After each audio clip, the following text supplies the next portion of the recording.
Chapter 806. There were all kinds of negative comments and accusations, and people could feel the hostility even through the screen. Yijin looked at the post and didn't know whether to laugh or cry. She wouldn't even have a trace of sadness. She just thought it was ridiculous. Did Yi Nanshan run out of tricks? She actually dared to hire the internet water army to smear her name.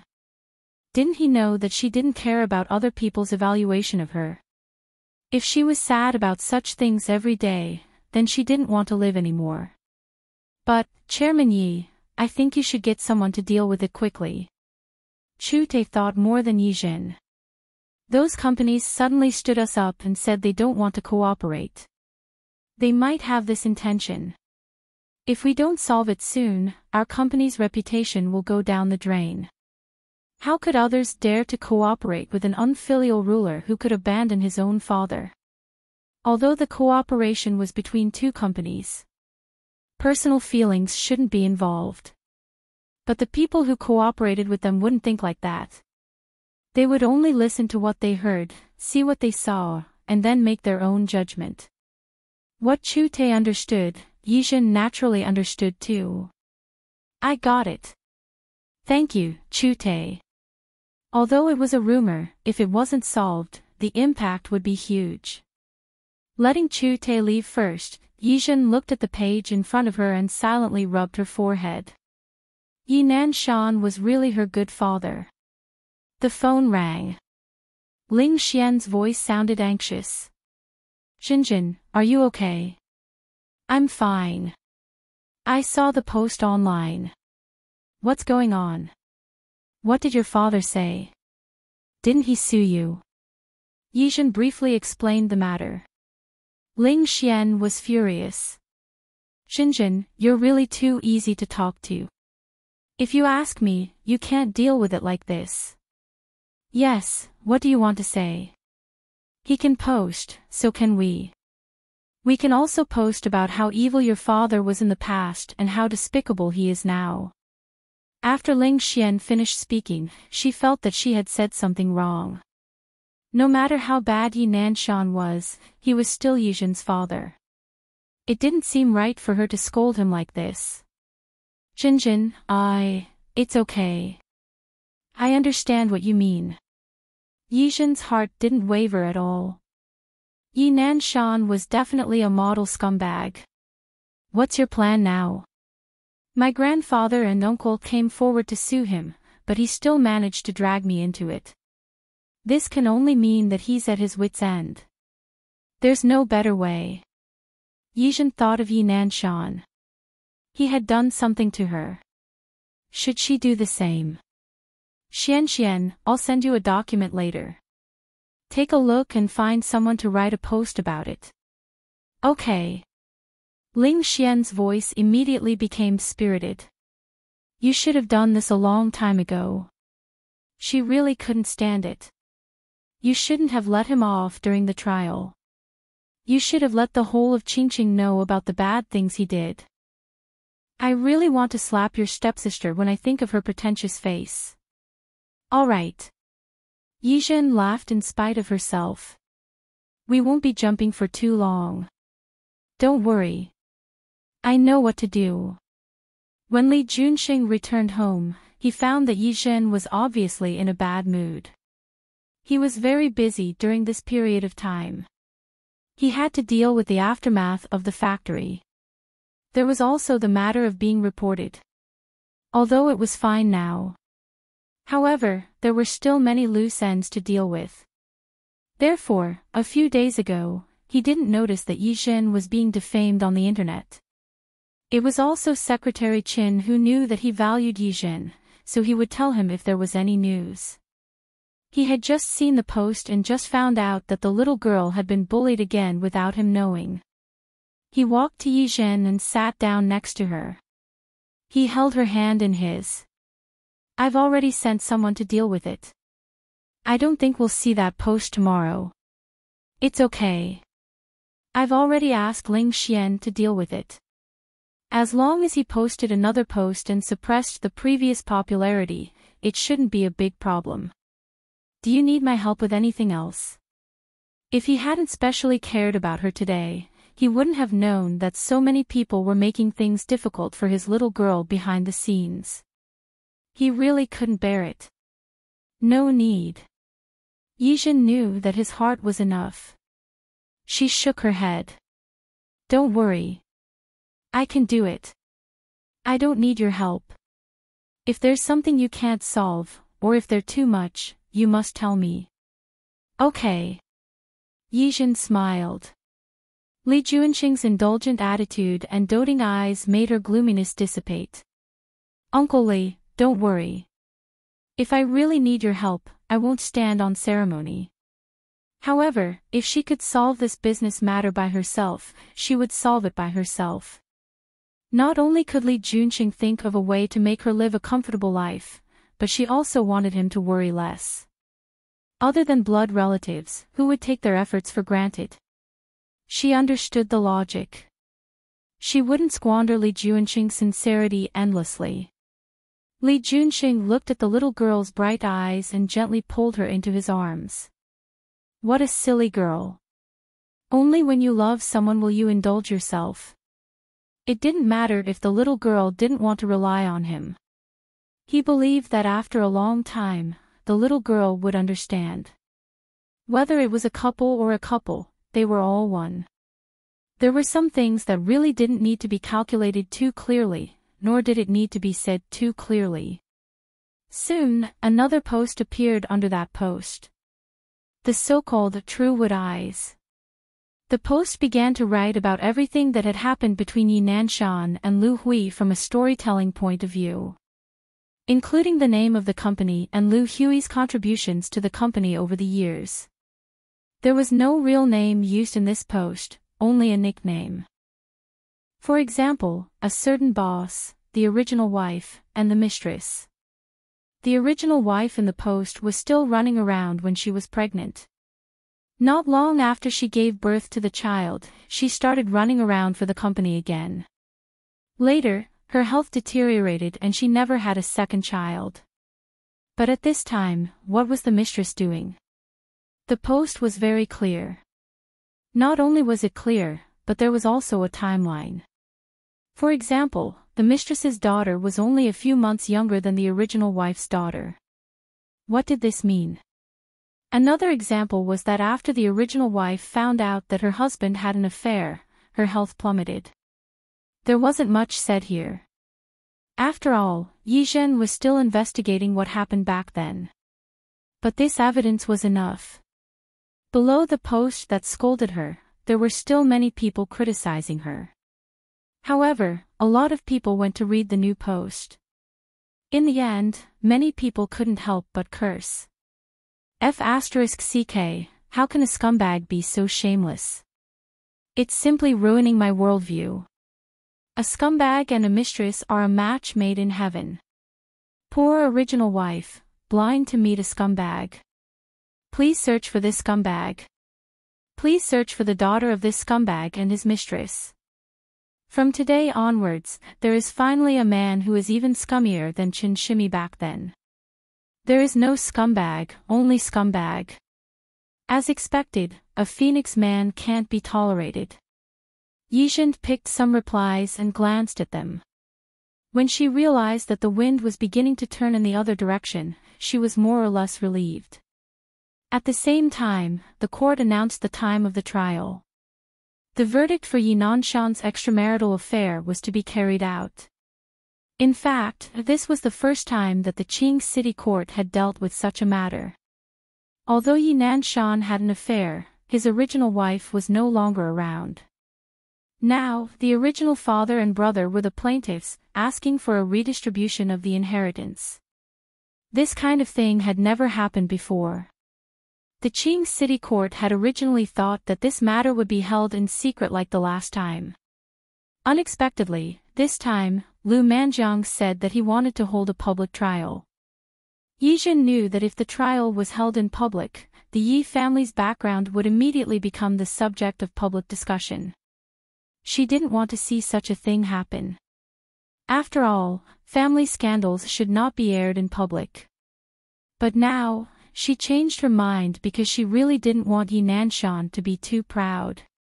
Since he didn't care about his face, why should she give him face? Li Junxing had a meeting to attend today. It was autumn, and he was wearing an iron gray suit. If a man wore such a color, he would probably look old. However, he was handsome and had a gentle and elegant temperament. Not only did he not look old, but he also looked a little more obstinate. After dinner, he looked at Yi Jin, who had a serious expression, and reached out to pinch her palm. "Don't be nervous, we won't lose." Yi Jin shook her head. "I'm not afraid of losing." Lawyer Tang had specially met with them yesterday and had already told them all the possible outcomes. Although the agreement was still valid, more than 10 years had passed. In addition, one of the real plaintiffs, Lu Hui, was no longer around. In fact, there was still the possibility of other situations happening.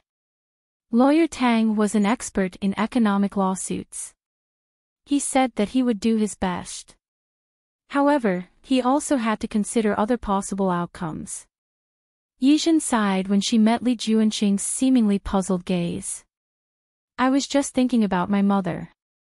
If Lu Hui knew that the person she finally fell in love with and insisted on being with was such a scumbag, would she regret it?"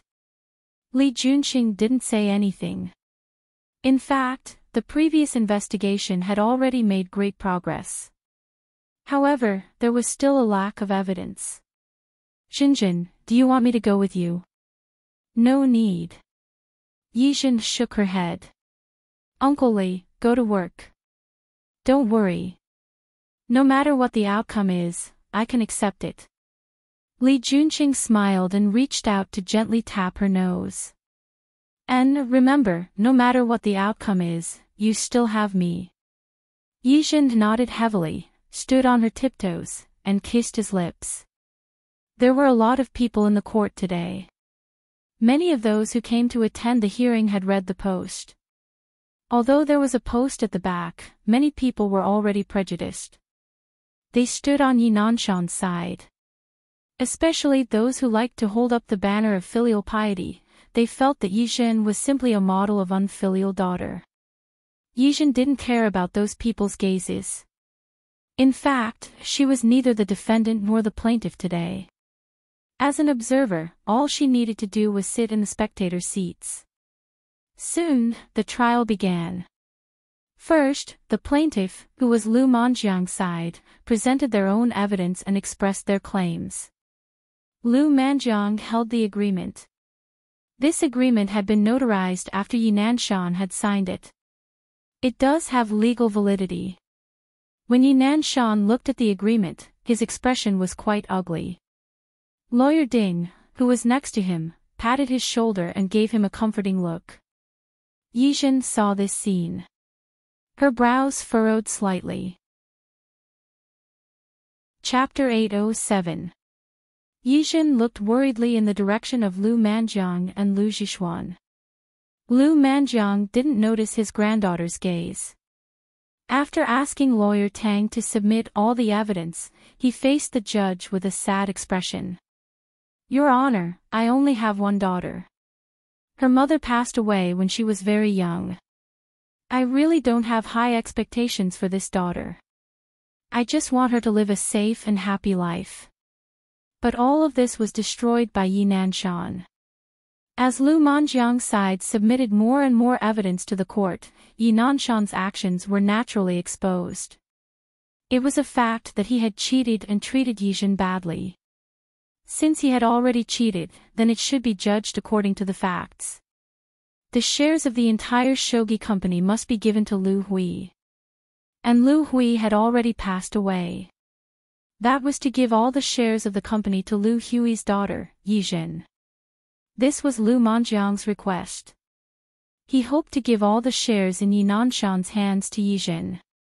After Lu Manjiang finished his request, Lawyer Ding, who was sitting next to Yi Nanshan, stood up. "Your Honor, I object. We also have evidence."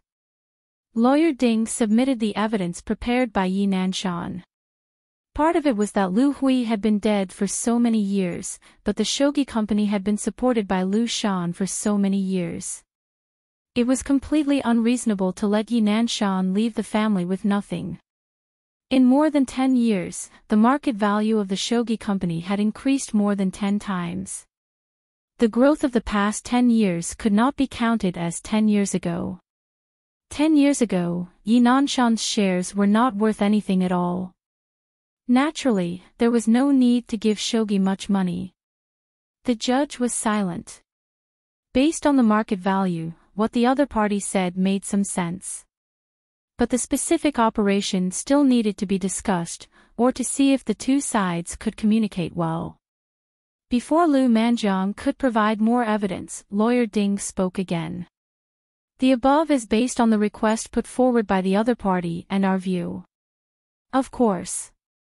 We now have a new view.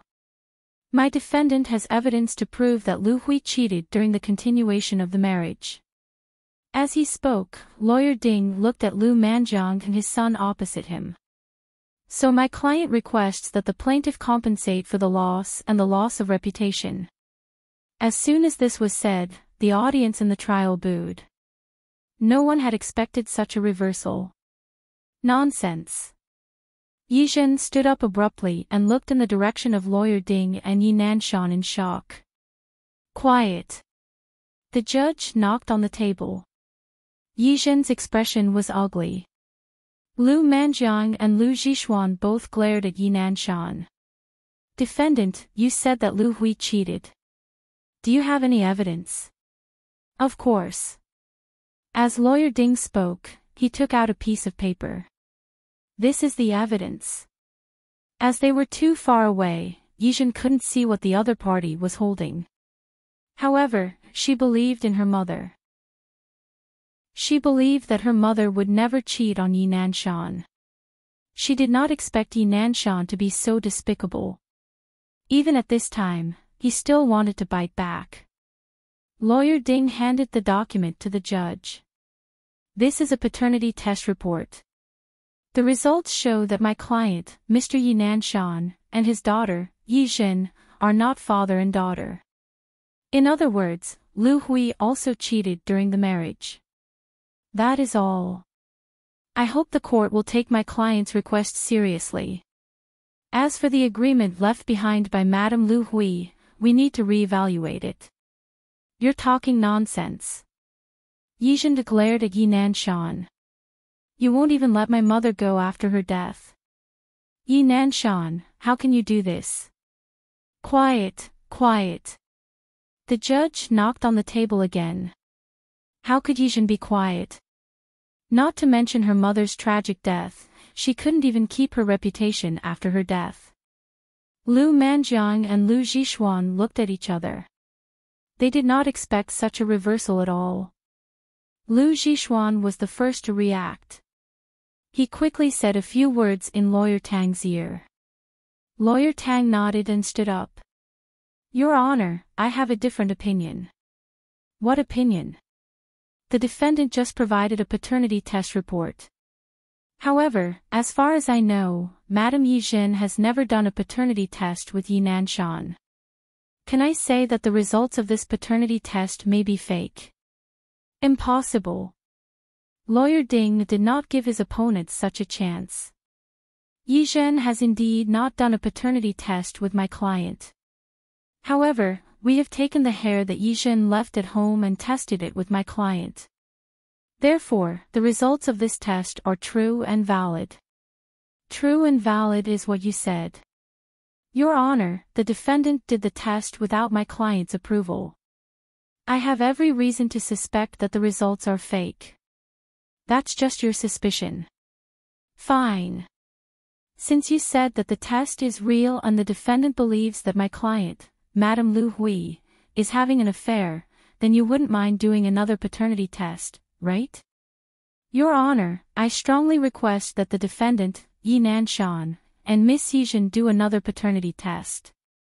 Guilt flashed in Yi Nanshan's eyes. Others did not notice that trace of emotion, but Lu Hui, who had been staring at him, did. She felt a huge surge of anger in her heart. The feeling of anger. She did not expect Yi Nanshan to be so despicable. For the sake of shares, for the sake of money, he slandered her mother's innocence. He could even abandon her as his daughter and deny her. Your Honor, as the key person in this matter, I also strongly request that Mr. Yi Nanshan and I do another paternity test. Also, I hope that this test will be conducted under the supervision of the relevant staff of the court, to ensure that nothing goes wrong. Your Honor, our results are out. There is no need for a new test. What's more, this is not today's topic. How is it not today's topic? Lawyer Tang did not give in to Lawyer Ding. You already said that my client, Lu Hui, had an affair. Since that is the case, of course, I have to prove my client's innocence. Your Honor. Lawyer Ding wanted to say something, but the judge on the dais knocked on the table again. Quiet. The plaintiff's request is reasonable.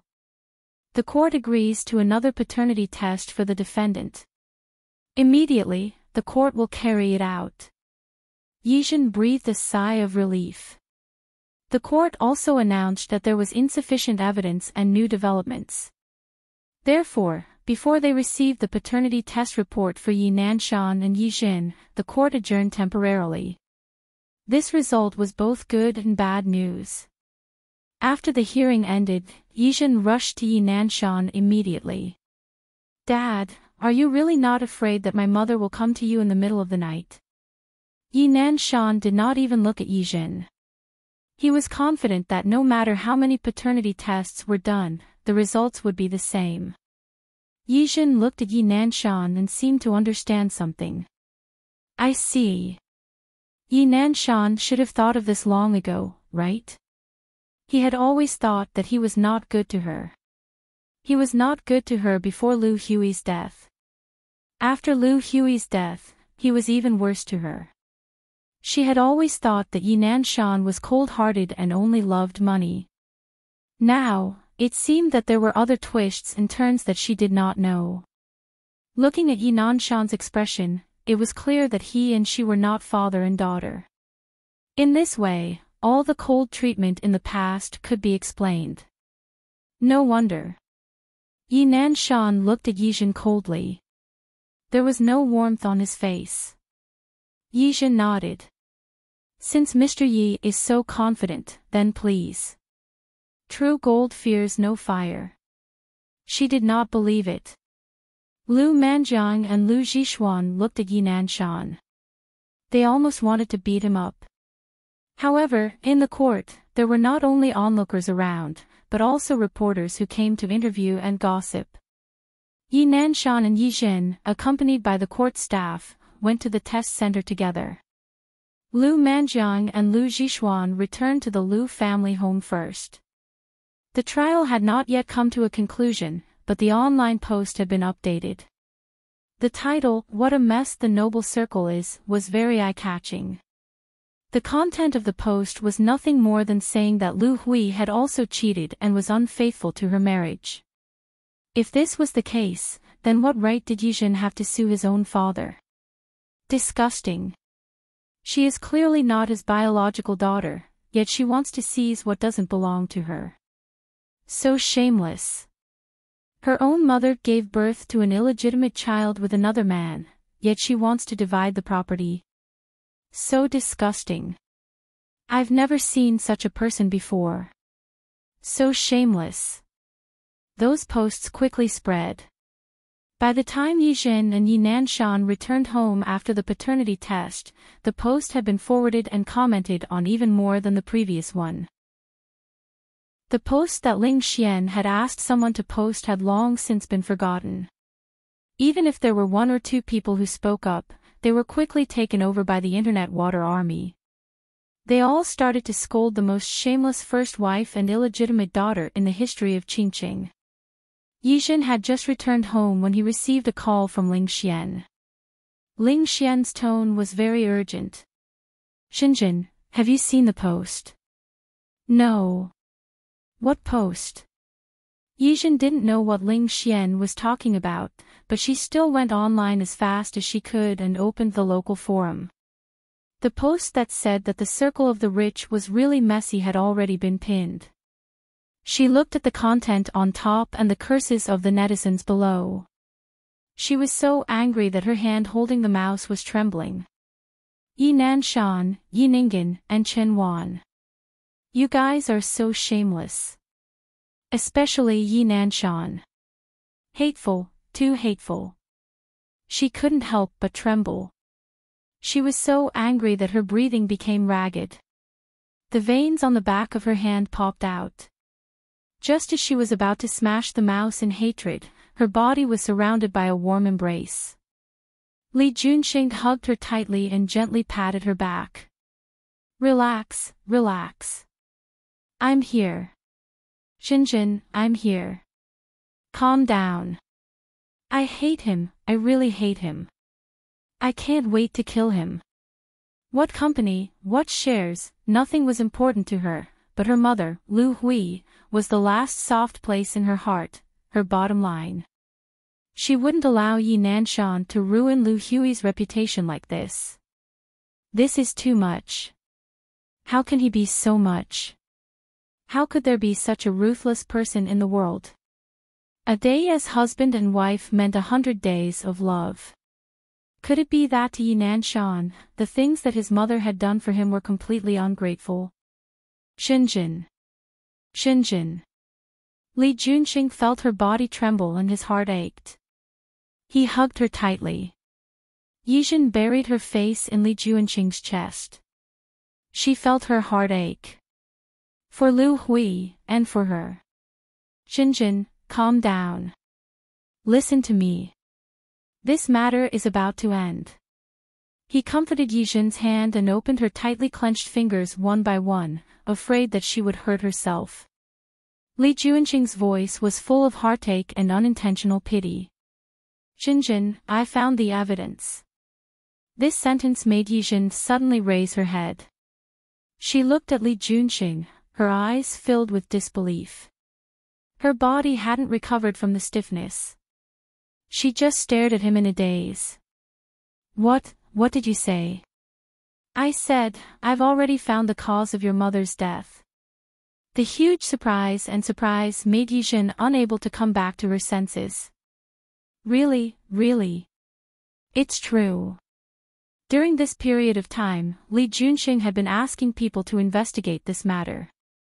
Although it was a long time ago, it wasn't that there were no clues to be found. Everything that had been done would leave traces. Chen Wan's hand had been very long back then. For the time being, he wasn't sure if Yi Nanshan knew about it. But whether he knew or not, this matter had already come to an end. Who? Yijin suddenly grabbed the front of Li Junxing's shirt. At that moment, her eyes were filled with hatred. Xinjin. Li Junxing couldn't bear to see her like this. His girl, as long as she was happy and carefree, it was fine. He would be the one to deal with the dark side of things. Xinjin, this is the evidence. I've already asked people to find the witnesses. They've been locked up in secret. I asked Director Chen to deal with this matter. He's very experienced. Don't worry, he won't make any more mistakes. Who exactly is it? Yijin had to know who her enemy was. Li Junxing hugged her body in his arms again and kept patting her back. Xinjin, everything will be judged by the law. I know you hate me, and I know what you want to do. But these things shouldn't be done by you. I just want to know who it is. Your family used to have a nanny who worked as a maid. Her name is Wang Chunhua. Li Junxing briefly told him what had happened. Wang Chunhua came from the countryside. Her family wasn't well off at that time. Her man was accidentally hit by a car, and after the driver escaped, she still needed a lot of money to treat him. When Wang Chunhua was at her wit's end, she was met by Lu Hui. She had always been kind and felt pity for Wang Chunhua. She let her enter the Yi family as a nanny. At first, it was fine. Wang Chunhua received Lu Hui's kindness and did her best to do things. But later on, her man's treatment costs increased. She had no choice but to listen to Chen Wan's instigation. Chen Wan agreed to pay for her man's treatment. And in order to treat her man's illness, she finally agreed to Chen Wan's request and poisoned Lu Hui. She was also naive. She believed what Chen Wan said. The poison didn't have much effect. It only made people weak. When the time came, she wouldn't be in the mood to deal with business and make Yi Nanshan unhappy. Only then would she have a chance to get promoted. However, she didn't know that the slow-acting poison would slowly corrode a person's internal organs. Yizhen's body went soft. She looked at Li Junxing in a daze. She couldn't believe that her mother had died at the hands of such a person. Chapter 808. How could there be such a thing? How could there be such a person? Yizhen also remembered a little about Wang Chunhua. A woman from the countryside. When she first came, she was still a little timid. Although she was young at that time, there was a period of time when she felt that Wang Chunhua really didn't look good. She was afraid everywhere and didn't even dare to speak loudly. If it weren't for this, she wouldn't have remembered such a person. But it was such a person who had caused her mother's death. She couldn't help but curl up her body in Li Junxing's arms. Li Junxing's face was full of heartache, but this time, even his words of comfort seemed weak. Xinjin, don't be sad. The dead are gone. Your mother wouldn't want to see you like this. Yizhen's gums were clenched tightly, and the huge hatred made her facial features scrunch up. I want revenge. I want to make them pay the price. Okay, everything's okay. Li Junxing could understand her feelings. His hand moved up and down her back. Calm down first. You won't be able to do anything like this. Yizhen didn't say anything. With great difficulty, she finally calmed down and looked up at Li Junxing. Which police station is Wang Chunhua at now? Yes. Don't worry. I'll ask Chief Chen to get someone to keep an eye on her. I won't let her have a chance to run away. As if to comfort Yizhen, Li Junxing pulled her hand over and held it in his. We went to look for her this time. At first, we didn't find her, and it didn't go well. But later, when we found her, she admitted to her crimes very readily. Do you know why? Yizhen looked at Li Junxing. He paused for a moment. Her man is dead. Not only her man, but she and her man also have a son and a daughter. They're all dead. She said it was retribution, so when we came to her door, she admitted to her crime very readily. Wang Chunhua had poisoned Lu Hui back then to get money to treat her man's illness. However, she didn't expect that her man's illness wasn't cured in the end. Later, after spending all the money, her man still died. After her man died, her son and daughter also died one after another because of accidents. Yizhen's mood didn't fluctuate. She wasn't a saint and wouldn't sympathize with the person who had hurt her mother. However, are you sure that both of her children's deaths were accidents? Why did she feel that Chen Wan might have done it because she wanted to silence them? Since Chen Wan could think of poisoning Lu Hui, there was no guarantee that she wouldn't make a move on Wang Chunhua in order to intimidate her and prevent her from talking about what happened in the past. Li Junxing fell into deep thought when he heard that. He thought of the information he had gathered. Wang Chunhua's son didn't go to college. After graduating from high school, he went to learn a trade. Later, he found a woman from the same village. They were about to get married, but she suddenly fell into the river and drowned. How deep could the river in the countryside be? It was just a small river. And her daughter, who was working outside and doing well, died in a car accident. Although it was called retribution, this matter was indeed suspicious. Yes, I will send someone to check it out. If it was really Chen Wan's doing, then it could only be said that this woman was too terrifying. But don't worry, regardless of whether Wang Chanhua's children were an accident or not, it is a fact that Chen Wan instructed her to poison your mother. She can't escape the punishment of the law either. Yes. Yijin nodded. When she met Li Juanqing's comforting gaze, she hugged him tightly. Uncle Li, thank you. Ling Xian couldn't find anything after investigating for so long, but he found it. He always said that it didn't matter if she used him, but his help to her was no longer something that could be explained with a drop of water. Silly girl.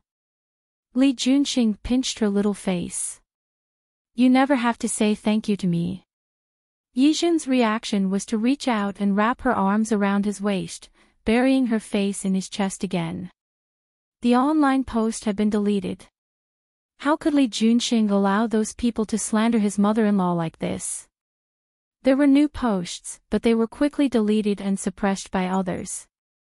On the contrary, the post that Ling Xian had someone expose had always been at the top of the forum. Yijin didn't care whether the company would suffer losses or not, nor did she care about her reputation outside.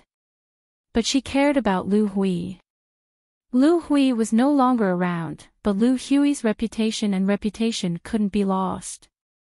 This was her last bottom line, so she didn't refuse Li Juanqing's help. 2 days later, the results of the paternity test came out. Neither Yijin's side nor Yi Nanshan's side were notified. Instead, the court directly went to get the results. Another 2 days later, the trial began. This time, Li Juanqing handed the new evidence he found to Lawyer Tang again. Yijin didn't see the paternity test, so she didn't know what the results were. But she believed in her mother. She believed that with Lu Hui's character, it was impossible for her to do such a thing. Everything that followed was more like a wrangle. The results of the paternity test showed that Yijin was 99.9% likely to be Yi Nanshan's daughter. In front of the evidence, Yi Nanshan had nothing to say. Chen Wan wanted to say something, but she could only listen from the sidelines now. Looking at Chen Wan's face and thinking that her mother had died in the hands of such a woman, Yijin was furious. Li Juanqing patted Yijin's hand. He came to attend the trial with her today. When he first arrived, the judge was nervous. He didn't understand why a small trial would alarm the mayor. But when he saw Yijin and Li Juanqing holding hands together, the judge's forehead was sweating. It's okay. I'm just here to listen as a family member. You guys do things according to principles. Don't worry about anyone. Li Juanqing spoke frankly. They entered the court earlier. Later, many onlookers came over. Everyone saw Li Juanqing and thought that the man was really good-looking. But no one thought of him as the mayor. After all, who had nothing better to do in the city and came to watch such a trial? The trial continued, and the two sides were arguing fiercely. Yijin was Yi Nanshan's daughter, so there was no evidence that Lu Hui had an affair. Lawyer Ding changed his tune and continued to talk about Yi Nanshan's contributions to the company over the past decade. If he wanted to say that, Lawyer Tang also had evidence. In the past few years, because of the foundation laid by Lu Hui and the Lu family's connections, Yi Nanshan was able to continue to run the company well after losing Lu Hui. Both sides insisted on their own arguments. Yi Nanshan sat in the defendant's seat and looked at Yijin in the audience. Li Juanqing regretted not asking Yijin to sign the transfer of the shares when she was still underage. The trial was still going on, but Lawyer Tang suddenly stood up. Your Honor, I have a new piece of evidence to submit now. What? My client has evidence to prove that Miss Lu Hui's death was not an accident. Therefore, I strongly request that Your Honor review it again after seeing all the evidence on our side. Before the court could react, someone in uniform entered the court. They walked directly in front of Chen Wan. Hello, you're Chen Wan, right? Yes. Chen Wan was dumbfounded when she heard Lawyer Tang say that Lu Hui's death was not an accident. Before she could react, the police arrived. We now suspect that you are involved in a murder case. Please come with us. Are you kidding me? Yi Ningen stood up and reached out to stop them, but it was too late. Chen Wan was taken away by the police. Such a sudden turn of events stunned everyone. The judge was stunned. How could they arrest someone in such a way? He looked at Li Junxing, who was sitting in the audience, and felt that it should have been like this. With such an accident, Ni's trial was suspended again. Yi Nanshan applied for an adjournment. After the judge announced the adjournment, he directly rushed to Yi Zhen. You unfilial daughter, what did you do? Mr. Yi. Li Junxing was standing beside Yi Zhen, so Yi Zhen was not afraid of Yi Nanshan at all. You shouldn't ask me what I did now. You should ask your good wife, my good aunt, what she did. Yi Nanshan raised his hand and was about to teach Yi Zhen a lesson, but his hand was grabbed by Li Junxing. Mr. Yi, this is in court. Are you sure you want to leave more evidence to change the judge's opinion of you? Yi Nanshan was furious, but he could only let it go. Yi Ningen looked at the scene in front of her, and a huge feeling of unease surged in her heart. Her mother was probably in big trouble this time. 2 days later, the court made a final decision. The agreement signed by Yi Nanshan was notarized and was true and valid. It was a fact that Yi Nanshan had cheated, and there was no problem with Lu Manjiang's request to carry out the agreement. However, Lawyer Ding's request also made some sense. In the past 10 years, the shares under Yi Nanshan's name had increased a lot.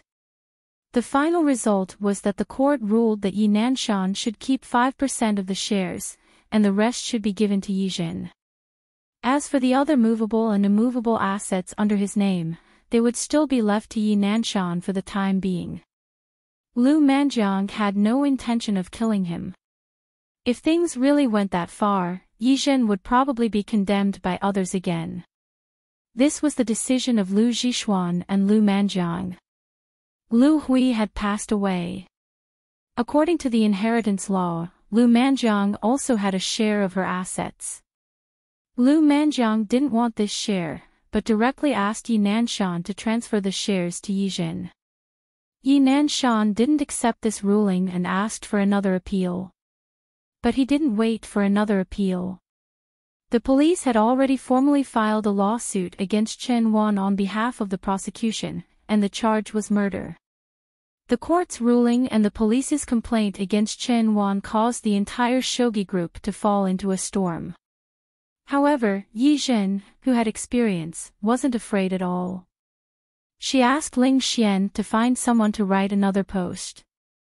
This time, the title was Uncovering Those Scary Mistresses. The post continued to follow the original post in detail, focusing on how Chen Wan harmed people. Wang Chunhua had been caught and had pleaded guilty. It was a fact that Chen Wan had ordered her to poison people. These two things were clear. The post made it very clear that Chen Wan, as a mistress, had caused the death of the first wife. And Yi Zhen, as the daughter who had been left behind, wanted to take back the assets and avenge her mother. What was wrong with that? On the other hand, Yi Nanshan was a scumbag to the bone. Not only had he cheated, but because of his cheating, he had facilitated Lu Hui's death. Seriously speaking, Yi Nanshan could also be considered a murderer. The position of the post was clear, and the thinking was clear. There was also a timeline, evidence, and so on. As soon as this post was published, those who had supported Yi Nanshan and helped to scold Yi Zhen seemed to have disappeared without a trace.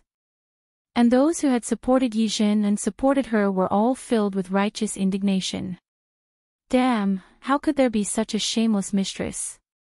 Damn, so it's true that novels originate from life. Poisoning the first wife. Why didn't she just die? It's scary to think about it. Why do I feel that the scumbag might have been involved in the death of the first wife? I agree with the person above. I feel that even if the scumbag didn't do it directly, he must have known about it. I agree with the person above plus 10086. I think the scumbag must have done something. One more thing, the scumbag's verdict is out. The first wife's daughter won the case, but the scumbag refused to accept it and wanted to appeal. Please don't let him win. Otherwise, where will the retribution be? Yijin didn't pay attention to it all the time. But someone would come and tell her about it. She casually closed the page. No matter what, Chen Wan could forget about making a comeback in this life. As for Yi Nanshan, it didn't matter whether he appealed or not. Because he wouldn't win. This matter is considered settled. Li Junqing sat next to her, picked up her phone, and put it aside. Believe me, Chen Wan will definitely go to jail. As for your father, even if he appeals again, it's useless. Because he won't win. At that time, even if Yi Nanshan appealed, the original verdict would only be upheld. Giving Yi Nanshan 5% was considered extremely benevolent.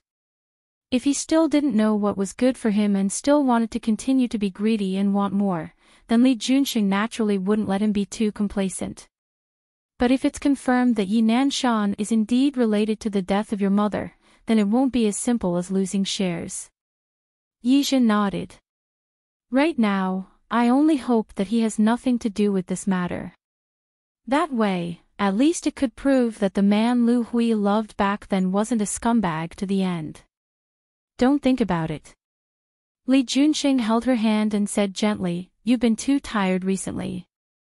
You're as tense as a string. I think why don't I take you out to relax? Relax? Yijin bit her lip. Chen Wan's case hasn't been decided yet. It won't be decided so soon. At least until the police find out whether the death of Wang Chunhua's 2 children was an accident. I know. I just hope that it can be faster. She had waited for this day for too long. She had watched Chen Wan's complacency for too long. She had hated for too long. She hoped that these things could be resolved quickly. She wanted those people to stay away from her life. From then on, whether it was Chen Wan or Yi Ningen, they would all get out of her life. It will be very fast. Li Junqing didn't like to see her worry about this matter. Alright, don't think about it. I'll take you out. Let's go play, how about it? Where to? Come on, follow me and you'll know. Chapter 809. Yijin looked at the building in front of her and turned her face. She was a little excited and a little confused. She didn't understand how Li Junqing knew about this place. Shenzhen. Li Junqing held her hand, pushed open the carved copper door outside, and walked inside. This is my gift to you. Yizhen was speechless. She looked at the building in front of her and felt very emotional. This small courtyard, this house. It was where Lu Hui and Yi Nanshan lived when they first got married. The time they had spent here had been the best of all. At that time, for Yijin, his parents loved him dearly and his family was happy. Although the house was small, it contained all of his mother's attention. The flowers and plants outside the yard were planted by her mother. Every room inside was personally designed and decorated by Lu Hui. She had once thought that she would live here for the rest of her life. She put her mind to it. Make it a home. Unfortunately, Yi Nanshan was determined to succeed in his career at that time. He couldn't do it without Lu Hui. Lu Hui had no choice but to follow him and carry the shogi company. Later on, the company grew bigger and bigger. Yi Nanshan was making more and more money. In order to save face, he bought the place where they lived now. It was an extremely gorgeous villa. Everything was the best, but it had lost the feeling of home. After her mother passed away, Yizhen was afraid that she would miss her. In addition, she didn't have this property in her inheritance. She thought that her parents had sold this place in order to start a business. She didn't expect Li Junxing to bring her back here today. This place was almost sold. Li Junxing looked at the expression on Yizhen's face and seemed to know what she was thinking. Back then, when Yi Nanshan was negotiating a joint venture, he happened to be short on funds. At that time, housing prices in Qingqing had just risen, and your family had just moved to a big villa. Your father wants to sell this house. It was your mother who didn't agree. Later on, the group's funds had to be resolved. She secretly went to look for your grandfather. Thanks to your grandfather, she managed to get the funds but left this place behind.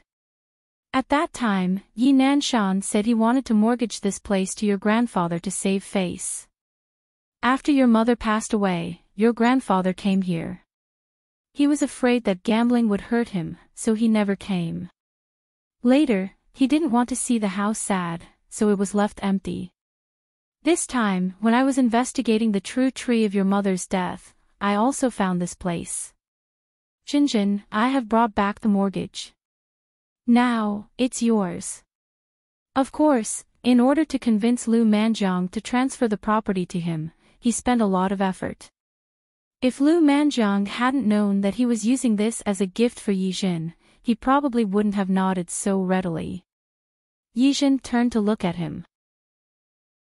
That sour yet sweet feeling came again. After her mother passed away, she had to work hard to grow up. In the process of trying to grow up, it was inevitable that she would neglect the beauty of the past. She never thought that he would actually bring her here and give her such a gift. She couldn't tell what she was feeling. She could only jump up and hug Li Junxing. Uncle Li, thank you. No one had ever been so nice to her. Except for his mother. Unfortunately, Lu Hui died young. After she left, Yizhen was no different from an orphan. No matter how well off the Yi family was, no matter how generous they were. Without the company of his parents and close relatives, what fun was there? I've said it before. You don't have to thank me. Uncle Li, Yizhen buried her face tightly in Li Junxing's arms. She smelled his scent and was moved. I like you. I like you too. Perhaps it was more than like, or a lot more. Uncle Li, Yizhen suddenly raised her head to look at him. Her hands were still tightly clinging to his shoulders, but the emotions on her little face looked a little nervous. Yes. Uncle Li, let's get married. Yizhen said as if she was going all out. In the past, because of Yi Nanshan, she had never thought of falling in love, nor had she ever thought of getting married. But now, it was different. Now, she really felt that if she could spend the rest of her life with Li Junxing, she would also look forward to it very much. Li Junxing smiled. When he smiled, it made people feel that the world was bright. His little girl was sometimes very bold. When she was in bed, she was very shy, but now, she took the initiative to propose. Zhen, I really want to say yes. This was the first time he had been proposed to by a girl. What did he mean? Yizhen looked at him in confusion. Although I really want to say yes, it's better to let a man propose. As Li Junxing spoke, he kissed the corner of her lips. However, I'm very honored to be proposed to by Chairman Yi. Yizhen was just impulsive for a moment. After the impulse, she didn't have the courage to say it a second time. She buried her head in his chest with a slightly red face and listened to his heartbeat. She felt that all the grievances and troubles from before seemed to have disappeared without a trace. Silly girl. His girl really made him love and pity her. Let's go inside and take a look. Think about what needs to be changed and what you're not satisfied with. Look back, except for what you want to keep. We'll redecorate it together. Yizhen smiled sweetly at him. Okay. In the Yi family's villa, Yi Ningyan looked at Yi Nanshan with a pleading look in her eyes. Dad, please save Mom. How could Mom kill someone? Dad, this must be done by that B*TCH, Yijin. She wants to harm my mom. Dad, hurry up and think of a way. Dad, why aren't you saying anything? Mom has been arrested. How can you still be so calm? Dad, how could Yi Nanshan be in the mood to care about Chenwan? He was so annoyed these past few days. After the court's ruling, he could only keep 5% of the shares. What did this mean? This meant that he was not even as good as a small shareholder. How could he take this lying down? How could he be willing to give so many shares to Yijin? However, he asked Lawyer Ding. Lawyer Ding said that even if he appealed again, the result would probably be the same. This made Yi Nanshan very annoyed. When he heard Yi Ningyan's words, he was even more annoyed. Enough. Stop arguing. Dad. What's the use of calling me? It's your mom who poisoned you. Since she did this, she naturally has to pay the price. Yi Ningyan looked at Yi Nanshan in a daze. She almost couldn't believe that these words came out of his mouth. Dad, what are you talking about? Aren't you thinking of a way to save Mom now? How? How? Yi Nanshan finally reacted. That damned girl Yijin's backer was too powerful. Li Junxing was the mayor of a city. At that time, he was careless and shed all pretense of cordiality. If he endured it for a while, Dad. Yi Ningyan's eyes were red. She rarely looked so pitiful. Yi Nanshan didn't have time to pay attention to her. He planned to look for Lawyer Ding again to see if there was any other way. No matter what, he definitely wouldn't give all the company's shares to Yijin. Yi Ningyan sat in the living room. She hugged her shoulders, and her eyes were gloomy. Yi Nanshan's reaction made her realize one thing. If she wanted to save her mother now, she could only rely on her. She took out her phone and made a few calls. Then, she got up and went out. Mom, don't worry. I'll definitely save you. I won't let that B*TCH Yijin continue to be complacent. When Yijin woke up, her waist was a little sore. Last night, Li Junxing was especially enthusiastic. She blinked her eyes. The different feeling under her body made her realize that the place under her body didn't seem to be the bed at home. The feeling of shaking made her open her eyes instantly. Only then did she realize that she was actually in the car. She fell asleep in the back seat of the car, her head resting on Li Junxing's lap. Seeing that she was awake, he put down the document in his hand. You're awake. Yes. Yijin sat up. Where are we going? She was so sleepy that she didn't even know that Li Junxing had carried her into the car. She was really too careless. Back to Rong City. Li Junxing pulled her body into his arms. A few days ago, because of the court hearing, I didn't go home for the Mid-Autumn Festival. My mom missed you very much. She called me several times to ask about you. Yijin didn't say anything. Last time, Li Junxing almost got into an accident. After she contacted Mother Li once, the two sides contacted each other more often.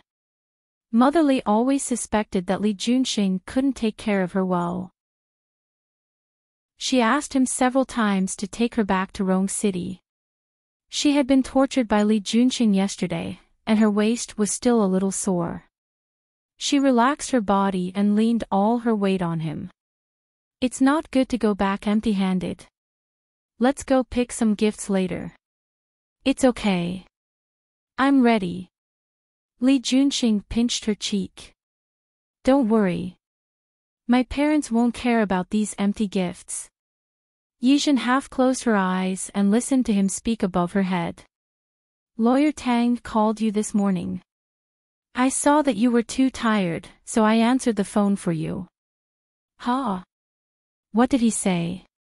He said that Yi Nanshan probably won't hand over the shares so easily. He's looking for lawyer Ding and some lawyers from other cities to appeal again. Let him go. Yi Zhen was now confident. I don't believe that he will win. As she spoke, she glanced at Li Junxing.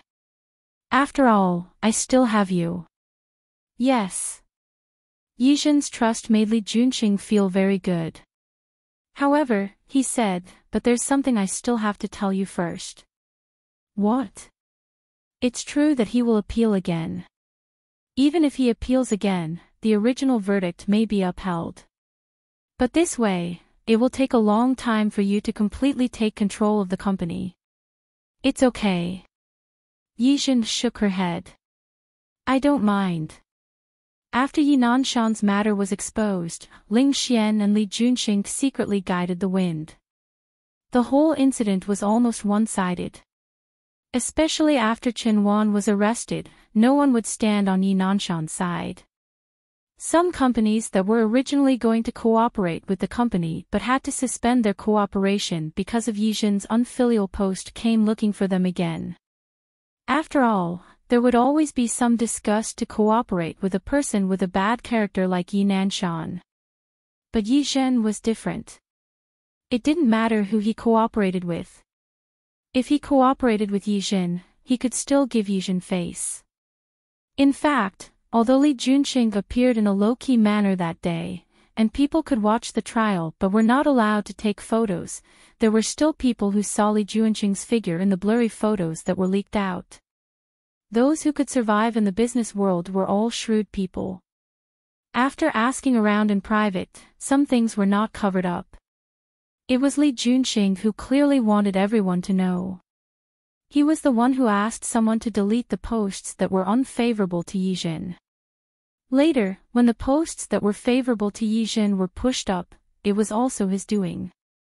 Then, Li Junxing appeared in court hand in hand with Yi Zhen without any hesitation. The meaning behind this was self-evident. This was also Li Junxing's goal. He would never let anyone bully his little girl again. No matter what. After Yi Nanshan's accident, there would definitely be turmoil in the company. Those people could ignore the little girl, but they would definitely give him face. If he said that he was taking advantage of the situation, then so be it. He wanted to stand up for his little girl. No matter what Yi Nanshan does, he can forget about swallowing those shares. Don't worry. If he didn't follow the court's decision, Li Junxing had a way to make him spit it out. Leaving him 5% was already his last compromise. If he was willing to be honest, naturally nothing would happen. If he was unwilling, Yi Nanshan had been smart all these years. Li Junxing didn't believe that he had a way to deal with him. Yi Zhen heard the domineering tone in his words. She reached out and wrapped her arms around his waist, rubbing her little face against his body. With you here, I'm very relieved. She realized that in front of him, she really seemed to have become a little girl. She wanted to act coquettishly and softly. Uncle Li, thank you. Silly girl. A faint smile appeared in Li Junxing's eyes. If he really wanted to thank someone, he had to thank Yi Zhen. If it wasn't for the appearance of such a girl, he wouldn't have known that one day, he would also have such a state of mind. He wanted to hold her in the palm of his hand and give her the best in the world. He wanted to let her know that no matter what the outside world was like, as long as he was there, he would protect her peace. Yi Ningen went to the detention center to see Chen Wan. The verdict hadn't been announced yet. Chen Wan wasn't in prison, but in the detention center. She brought a lawyer with her, so she would allow people to visit her. In the process, she asked the lawyer to leave for a while and chatted with Chen Wan alone for about 20 minutes. When she left the detention center, there was already a smile on her face. Chen Wan had painstakingly built up her business for many years.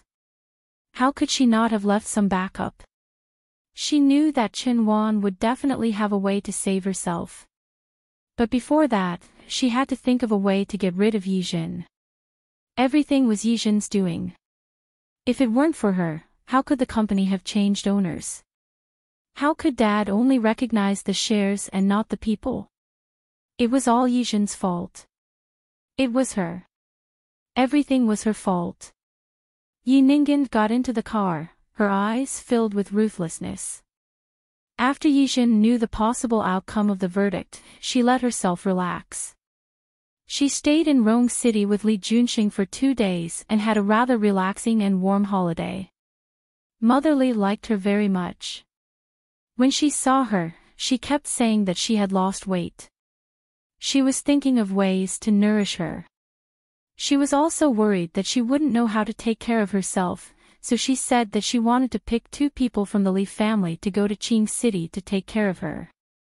Yijin politely declined.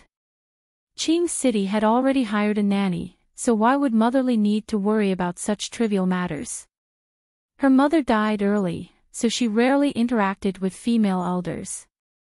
After spending a long time with Mother Li, she actually found the feeling of being with Lu Hui. After all, Lu Hui and Mother Li were very similar in some aspects. They were both from good backgrounds, and their manners were top-notch. She also went to see the twins of the Huo family. Now that they were a little older, the more she looked at them, the cuter they became. Su Qingsang knew that Hu Jinyao was on good terms with Li Junxing. Seeing the envy in her eyes, she teased her and asked her to have a pair as well. Yijin blushed a little. She didn't dare to think about having a pair. However, it was still possible to have one. Li Junxing was good-looking, and she wasn't bad either. She wondered what their child would look like. That night, for the first time, when Li Junxing asked for it, she was even more enthusiastic than before. In fact, she knew that she was still young and wasn't ready to be a mother. However, when she saw the pink and snow-white baby, she felt that it would be a wonderful thing if she could have such a pair of twins. However, Li Junxing didn't lose his head because of her enthusiasm. He didn't skip a single step in taking precautions. Yijin couldn't tell how she felt. She knew that Li Junxing didn't let her get pregnant and have children so early to protect her. However, she began to think about whether she could choose a time to tell Li Junxing about it next time. She actually wanted to have children with him. 2 days of vacation wasn't enough. However, there would be plenty of time in the future. There would always be opportunities. After returning to Qing City, some cooperation projects were put on the agenda again, and some companies also took the initiative to extend olive branches. Yijin began to become busy. Yi Nanshan's application for an appeal and the matter of a new sentence had also been settled. Yijin was not afraid at all. The painting company would definitely be back in her hands sooner or later. She wasn't afraid at all. On the day before the trial, Yijin had a few plans that she hadn't finished reading. She had to stay and work overtime. Chu Te had something to do today and said that she had to leave first. She left a small secretary in the secretary's office with the surname Jiang to help her. Yijin didn't need much help from Xiao Jiang. After asking her to order 2 lunchboxes for herself, she let Xiao Jiang go. She could have let Xiao Li handle this matter, but Xiao Li's mission was to protect her. Not to be her secretary. She and Xiao Li finished the 2 lunchboxes each. Xiao Li took the initiative to clean up the 2 lunchboxes. Yijin took out the documents and continued to read them, but she heard a soft sound from outside. Confused, she quickly went outside. Just as she left the office, she saw Xiao Li in the corridor. He seemed to have fallen and was lying there motionless. Yijin was shocked. She wanted to go forward, but her legs suddenly went soft. It was at this moment that she was hit hard on the back of her neck. Her vision went black and she completely lost consciousness. Soon, Yijin and Xiao Li were no longer in the corridor. The entire process was very fast. In addition, it was time to get off work. Other than the people who stayed behind to work overtime, the entire office building was terrifyingly quiet. Chapter 8:10. When Yijin woke up, she felt very uncomfortable. She had a splitting headache, and her limbs felt like they were tied up, which made her feel very uncomfortable. She opened her eyes to see what was going on, but the feeling of her limbs being tied woke her up. She had actually been kidnapped. Yijin struggled to sit up and looked at the environment in front of her. It was very dark, and there was no moon, so she couldn't see clearly. A strong wind blew, and Yijin felt the trembling under her. She also saw where she was. This seemed to be an abandoned construction site. She didn't see anyone, and she was placed on a crane in a construction site. As long as she moved, her body would fall. Yijin took a deep breath.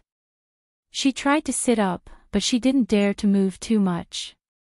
She was afraid that if she moved too much, she would die. The night wind was cold, and Qing City, which had already passed the Mid-Autumn Festival, was chilly. She was in the office just now, and she was only wearing a white shirt. This will be blown by the wind, her body curled up. She was still thinking about who wanted to deal with her when her body was already swaying a few times from the wind. The mechanical crane under her swayed along with it. With a bang, a strong light suddenly appeared in front of her. The light shone from the high ground of the construction site next to her and hit her face. Yijin suddenly saw the light and narrowed her eyes.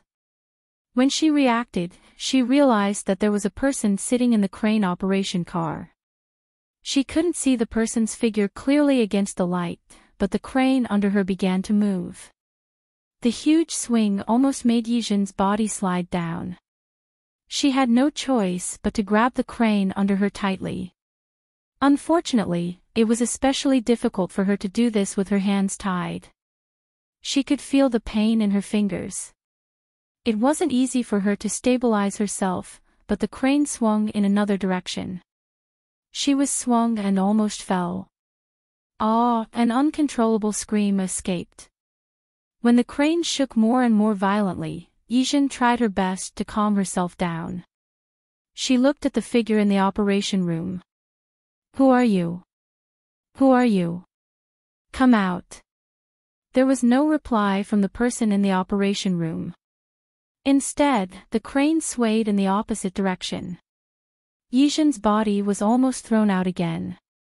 She clenched her fists until they hurt. Her face was pale, and her legs were weak. She didn't have acrophobia, but in such a situation, anyone would be afraid.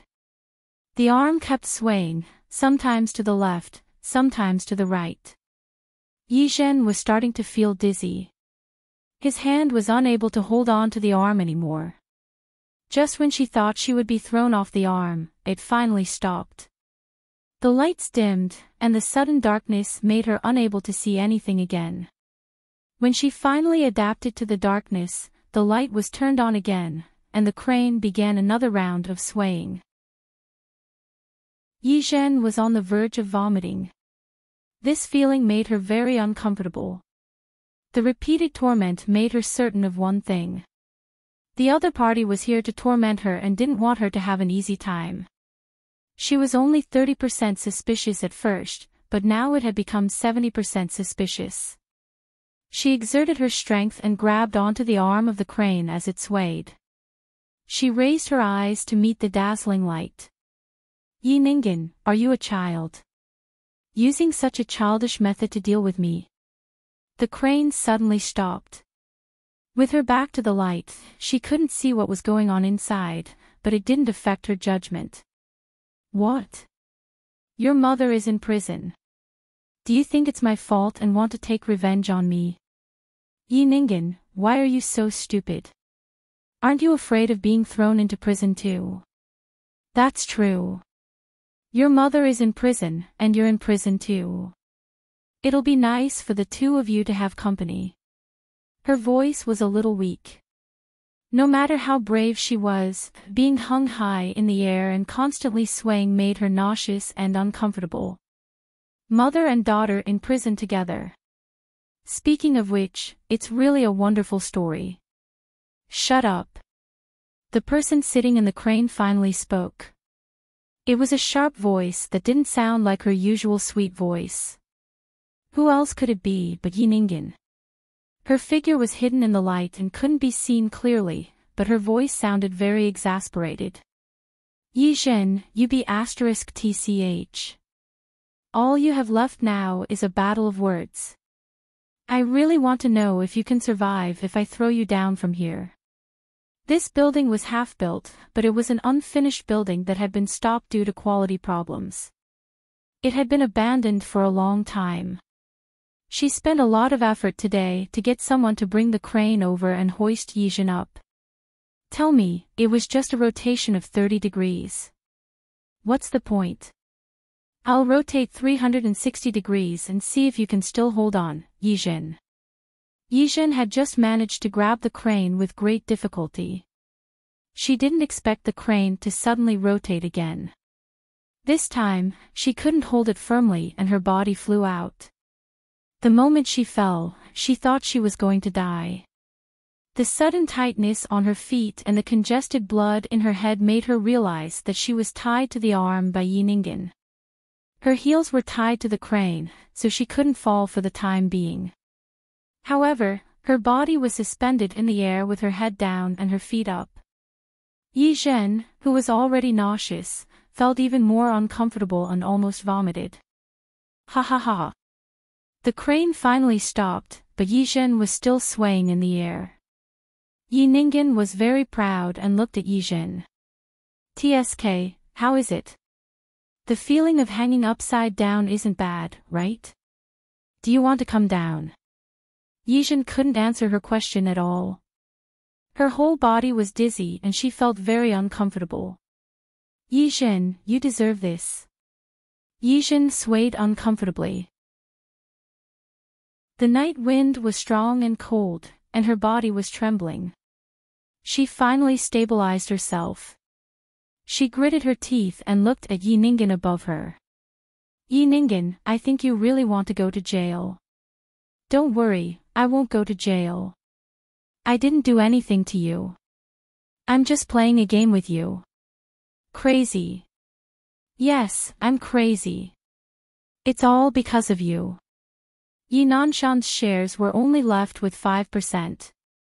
Now, in order to keep his shares, he didn't even care about his wife. And Chenwan was in the detention center. The biggest possibility was that she would go to jail. Without the identity of the Yi family's eldest daughter, without Chenwan's support, she really didn't know how to live a dignified life in Qing City. She didn't hate Yinanshan. Instead, she hated Yizhen. If she hadn't been so ruthless, how could she have ended up like this?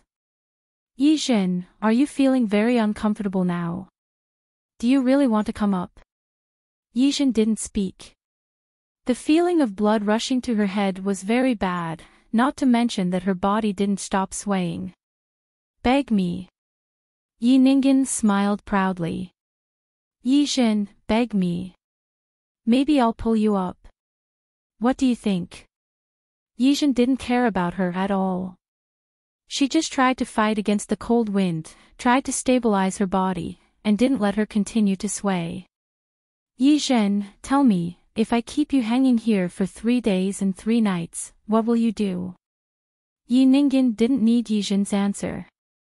She just wanted to say the words in her heart. Or we can talk about a condition.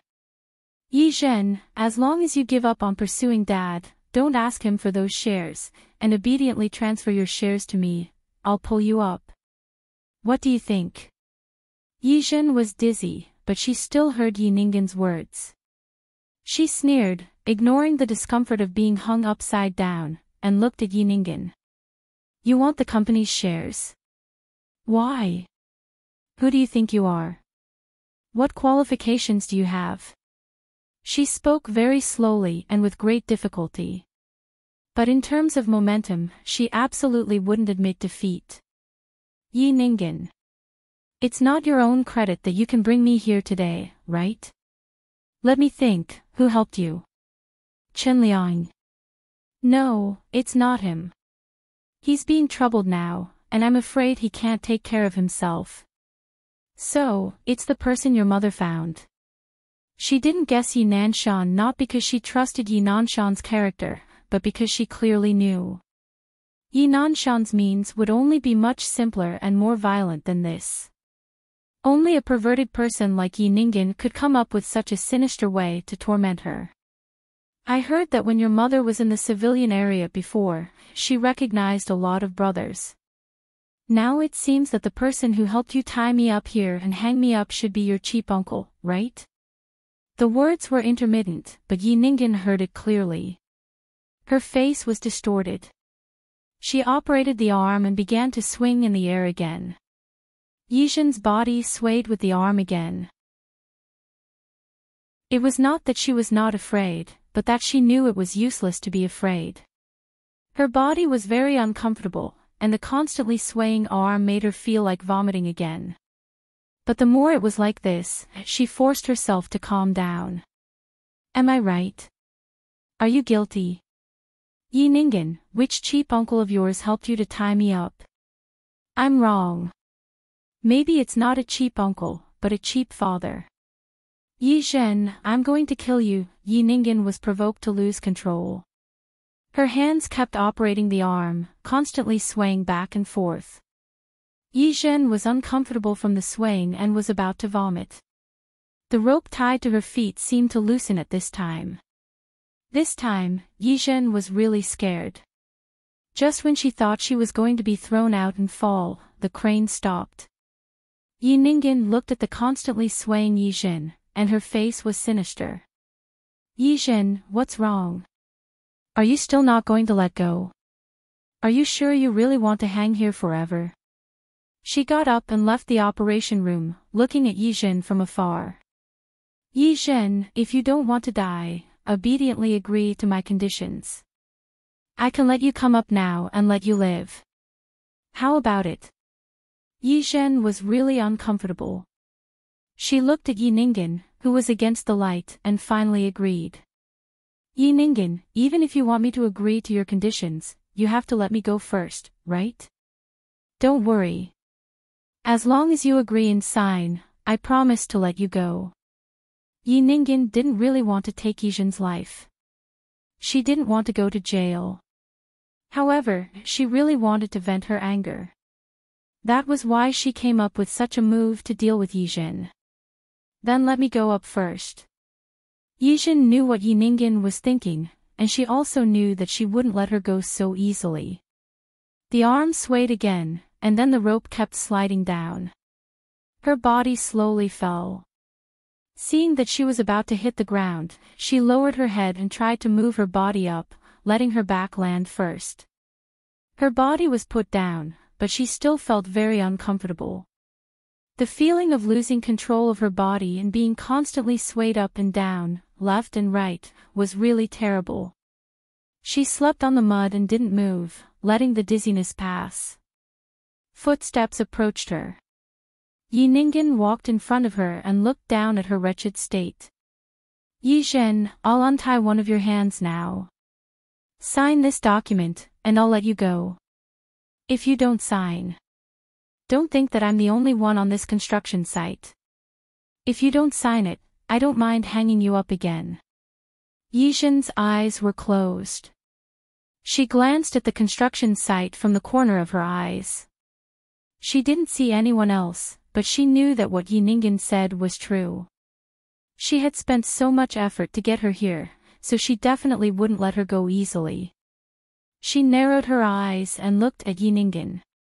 Because she hadn't recovered from the dizziness, her body was still curled up in one place. How do I know that you'll let me go if I sign it? I said, I don't want to go to jail. Yi Ningen took out the document from her back. As long as you sign this document, I'll definitely let you go. Yi Zhen didn't speak and looked at the document. I have to see what's in it, right? What? You want to stall for time? Wait for your Mayerly to come and save you. Yi Ningen suddenly smiled. I may have to disappoint you, but your Mayerly is not free now. What did she mean? Before I brought you here, I used a trick to transfer your Mayerly away. So, he is now on the way to the airport.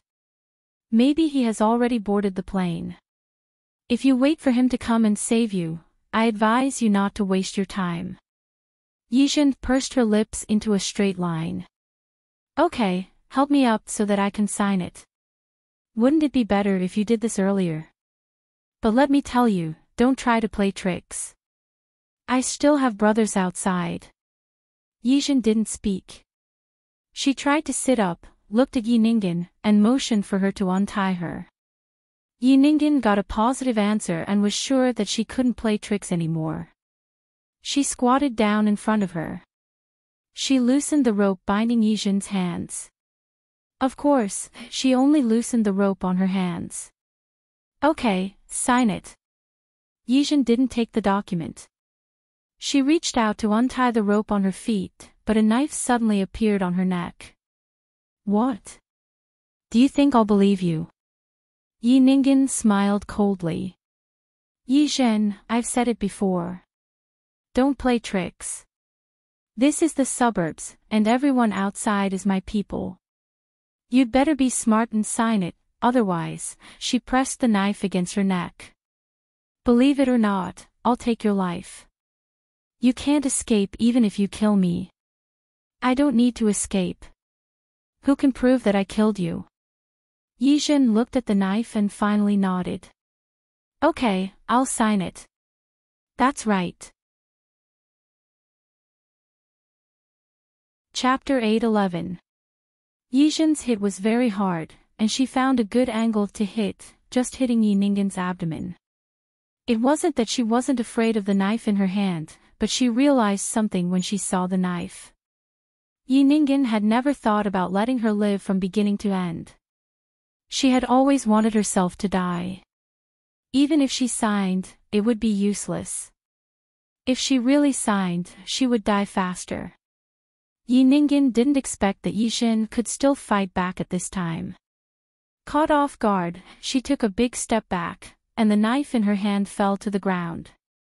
It was at this time that Yijin picked up the knife.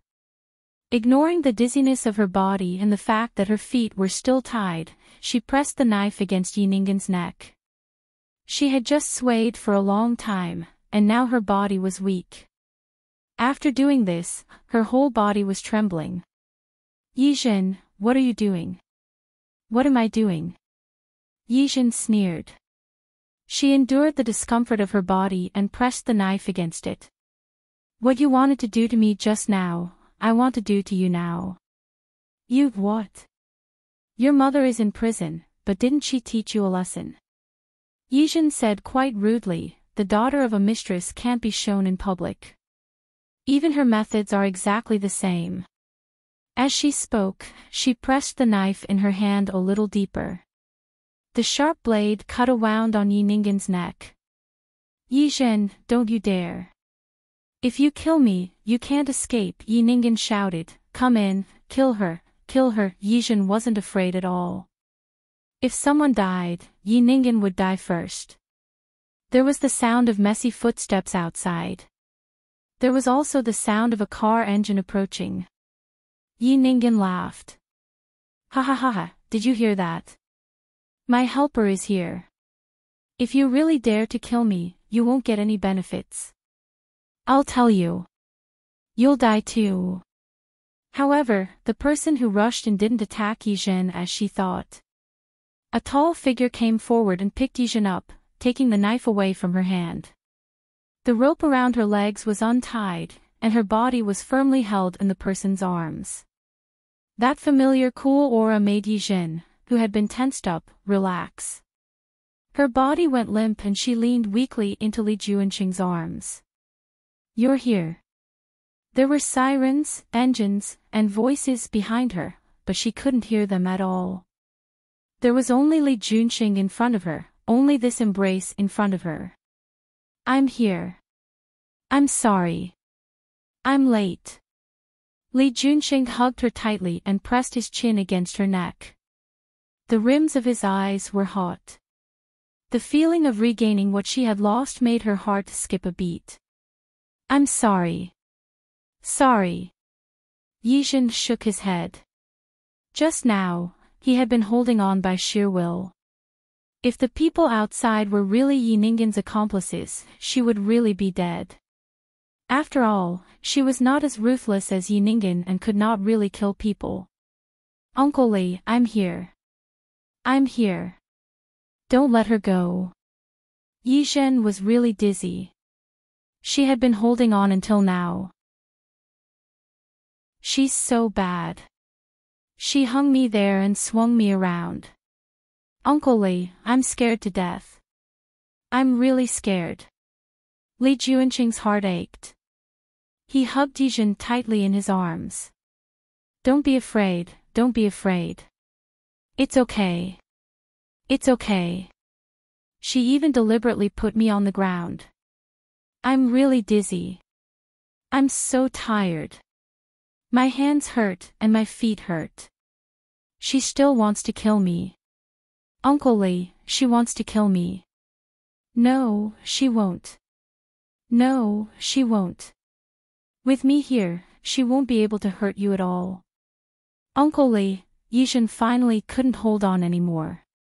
She began to close her eyes. Zhao Li and Zhao Li, Uncle Li, you have to save. Xinjin. Xinjin. Li Junxing had never tasted such a feeling before. He hugged Yizhen tightly and flew outside. In his familiar arms, Yizhen allowed herself to completely lose consciousness. Before Li Junxing got into the car, he looked at Yiningen, who was being held upside down by her hands. His eyes were extremely cold. He looked at Secretary Chen, and a flash of ruthlessness appeared on his face. Don't send her to the police station so quickly. Since she likes to hang people, let her have a taste of that. Secretary Chen's lips moved. He wanted to say that this wasn't appropriate. However, when he saw Li Junxing's expression, he swallowed the rest of his words. After Li Junxing finished explaining, he hurriedly took Yizhen to the hospital. He asked the doctor to do a detailed examination on her and confirmed that Yizhen was fine. She had just been hung for too long and had some symptoms of dehydration. Li Junxing saw the red marks on Yizhen's wrists and ankles. He exuded a murderous aura. He called Secretary Qin and asked him to tell Chief Qin not to bring Yiningen to the police station without hanging her for the whole night. He wanted to stand up for his little girl. Even if he would be criticized, he couldn't care less. Yizhen slept all the way until the next morning before waking up. When she opened her eyes, she immediately saw Li Junxing guarding her bedside. Uncle Li. Just as she was about to get up, Li Junxing had already helped her up. Don't be in a hurry to get up. You're still very weak. He took the warm water from the side and carefully fed it to her. Then, he placed the pillow behind her waist for her to lean against. How are you? Do you feel better? Yizhen blinked her eyes and remembered what happened before she fainted. Uncle Li, Yiningen, she was arrested. Li Junxing's expression didn't look good when he thought of Yiningen. Yesterday, I had someone hang her for the whole night and sent her to the police station this morning. Don't worry, she won't be able to escape the charge of intentional murder. Yizhen nodded. Last night, Yiningen did want to kill her. However, Uncle Li, how is Zhao Li? She's fine. She was knocked unconscious and thrown by the side of the road. It's also because she has a good foundation and woke up early. Otherwise, I wouldn't have been able to find you so quickly. Li Junxing felt a lingering fear when he mentioned it. Aren't you going on a business trip? No. Yiningen lied to you.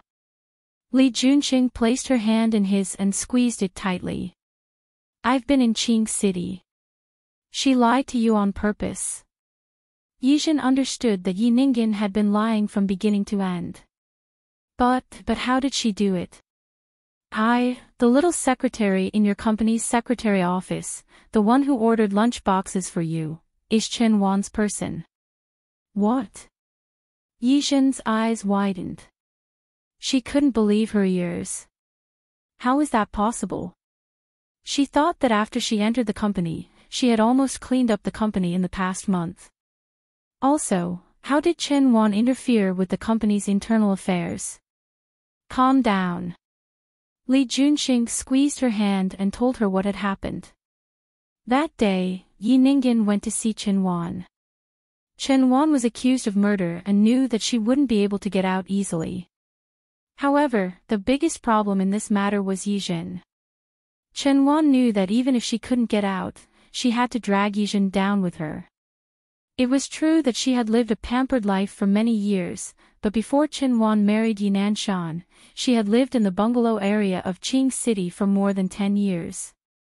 In those 10 years, in order not to lose both ends, Chen Wan secretly slept with Yinan Shan, but at the same time, she hooked up with another man. At first, that man was just a hooligan. Later, he climbed up to a branch of the Zhan family and slowly developed his own power. Chen Wan was good-looking, gentle, and good at catering to people. In the days without Yinan Shan, Chen Wan relied on that man and lived a good life. This was also the reason why Chen Wan was able to live a good life before she married into the Yi family. When Li Junxing investigated the cause of Lu Hui's death, he found out that Chen Wan had this clue. He even had reason to suspect that Lu Hui's death might have been caused by this man. After she married Yinan Shan, Chen Wan rarely interacted with this man. Firstly, Chen Wan wanted to be a noble lady and wished she could erase all the bad times in the past. Secondly, she didn't want Yinan Shan to have even the slightest suspicion of her. Later on, the situation in the Zhan family was turbulent. The head of the family changed from Zhan Lai to Zhan Haoze. The branch of the Zhan family that the man was attached to could no longer be attached to, but he still had a foundation. This time, Chen Wan was also anxious. Firstly, she was afraid that she would really go to jail. At that time, Yi Ningyan and Yi Jianhao would have no one to rely on. Secondly, she was also afraid that Yinan Shan would lose the lawsuit again. At that time, most of the shares would fall into Yizhen's hands. Then what would her children get? After thinking about it, Chen Wan decided to let Yi Ningyan contact that man again and take the risk to kill Yizhen. Of course, before killing Yizhen, she had to make her sign the agreement to transfer the shares. As soon as Yizhen signed the agreement, that man's subordinates would kill Yizhen. At that time, the body would be casually thrown away and an accident would happen. Without anyone noticing. No. Yizhen recovered now. She wasn't seriously injured. Why did that man listen to Chen Wan so much? You have to know that this is a crime of murder. What if she was caught?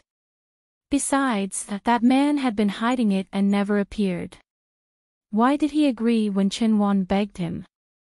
There's another reason why that man helped Chen Wan. Li Junxing looked at Yizhen. There were some things that he wouldn't know if he didn't really investigate carefully. What reason? He's Yi Jianhao, the biological father of your cheap brother. Yizhen almost choked on her own saliva. How is that possible? Is Chen Wan crazy? She's not crazy. Li Junxing thought about the information he had found and then thought of Yinan Shan, who knew nothing about it. He couldn't help but sneer. When she was with brother Lin, that man, Lin's business wasn't going well. For a period of time, Lin's business was not going well and he needed a large sum of money. Chen Wan came up with an idea. She told brother Lin that most of his business was shady. But he couldn't do it openly like Yinan Shan. Then she got pregnant. It was brother Lin's child. She told brother Lin that she was going to marry Yinan Shan with the child in her stomach. Yinan Shan valued boys more than girls. Although he said he loved his daughter, he always wanted a son. But after your mother gave birth to you, her health deteriorated and she devoted herself to work. So she didn't get pregnant again. Yi Nanshan still wanted a son. Chen Wan knew about this, so she used the child in her stomach to make Yi Nanshan force Lu Hui to divorce. But no matter how much Yi Nanshan wanted a son, he knew some things. If Lu Hui divorced him, he would probably get half of the family property. He didn't want to. So he never agreed. That Chen Wan originally wanted your father to kill your mother, but she didn't. But she was afraid that Yi Nanshan would think she was vicious, so she didn't mention it in front of him. Speaking of which, Chen Wan was indeed amazing. She had always maintained her image of a white lotus in front of your father. After that, Brother Lin gave her the idea to poison your mother. So they found Wang Chunhua. They gave Wang Chunhua a large sum of money to treat her man and drug your mother at the same time. Wang Chunhua was stupid and didn't know much. In the end, she agreed. At this point, Li Junxing looked at Yi Zhen's dumbfounded expression and sighed. He pulled her into his arms again. After your mother was poisoned, Chen Wan knew that her chance had come. That's why she wanted to get pregnant so that she could marry your father. Speaking of which, she wasn't stupid. She knew that if this was true, it would be easy to deal with. So she kept your father and Brother Lin at the same time. In the end, Chen Wan got pregnant and Lu Hui died of a serious illness. She used this child to successfully marry Yi Nanshan. It was true that the child was Brother Lin's.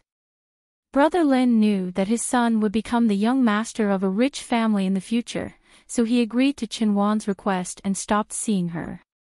Just like that, Chen Wan used a child to marry Yi Nanshan. Yi Zhen was already stunned. She didn't expect such a turn of events. Then, what about Yi Ningen? She is indeed your father's daughter. Have you forgotten? You did a paternity test on her and your father before. Yi Zhen also remembered this. She nodded. She remembered that she only knew that Yi Nanshan had an affair with Chen Wan last time, but she didn't ask Yi Nanshan and Yi Jinhao to do a paternity test. Now it seemed that Chen Wan had lied to Yi Nanshan. My father still doesn't know, right? Yes. Li Junxing curled his lips and couldn't hide the mockery in his expression. He's still trying to find a lawyer to appeal again. Also, he doesn't know that Chen Wan lied to him. Now, he doesn't know what happened to Yi Ningen yesterday. Ha! Yi Zhen didn't know what to feel at this moment. Yi Nanshan wanted a son, but the child that Chen Wan gave birth to wasn't his. She wondered if Yi Nanshan would regret it after he found out. Chen Wan went to the detention center, but your father didn't do anything. Your father is really cold. Yi Zhen suddenly retreated from Li Junxing's arms. She retreated and stared into Li Junxing's eyes.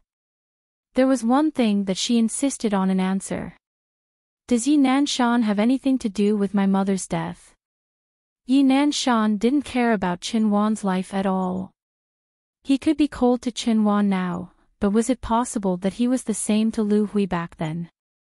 Perhaps he was also behind Lu Hui's death. I've already checked. It shouldn't be related. Li Junxing was speechless when he thought of his future father-in-law. Even if it wasn't related, Lu Hui's death at Chen Wan's hands could be considered as his indirect death. Are you sure? It would be best if it wasn't related. She was afraid that it was related.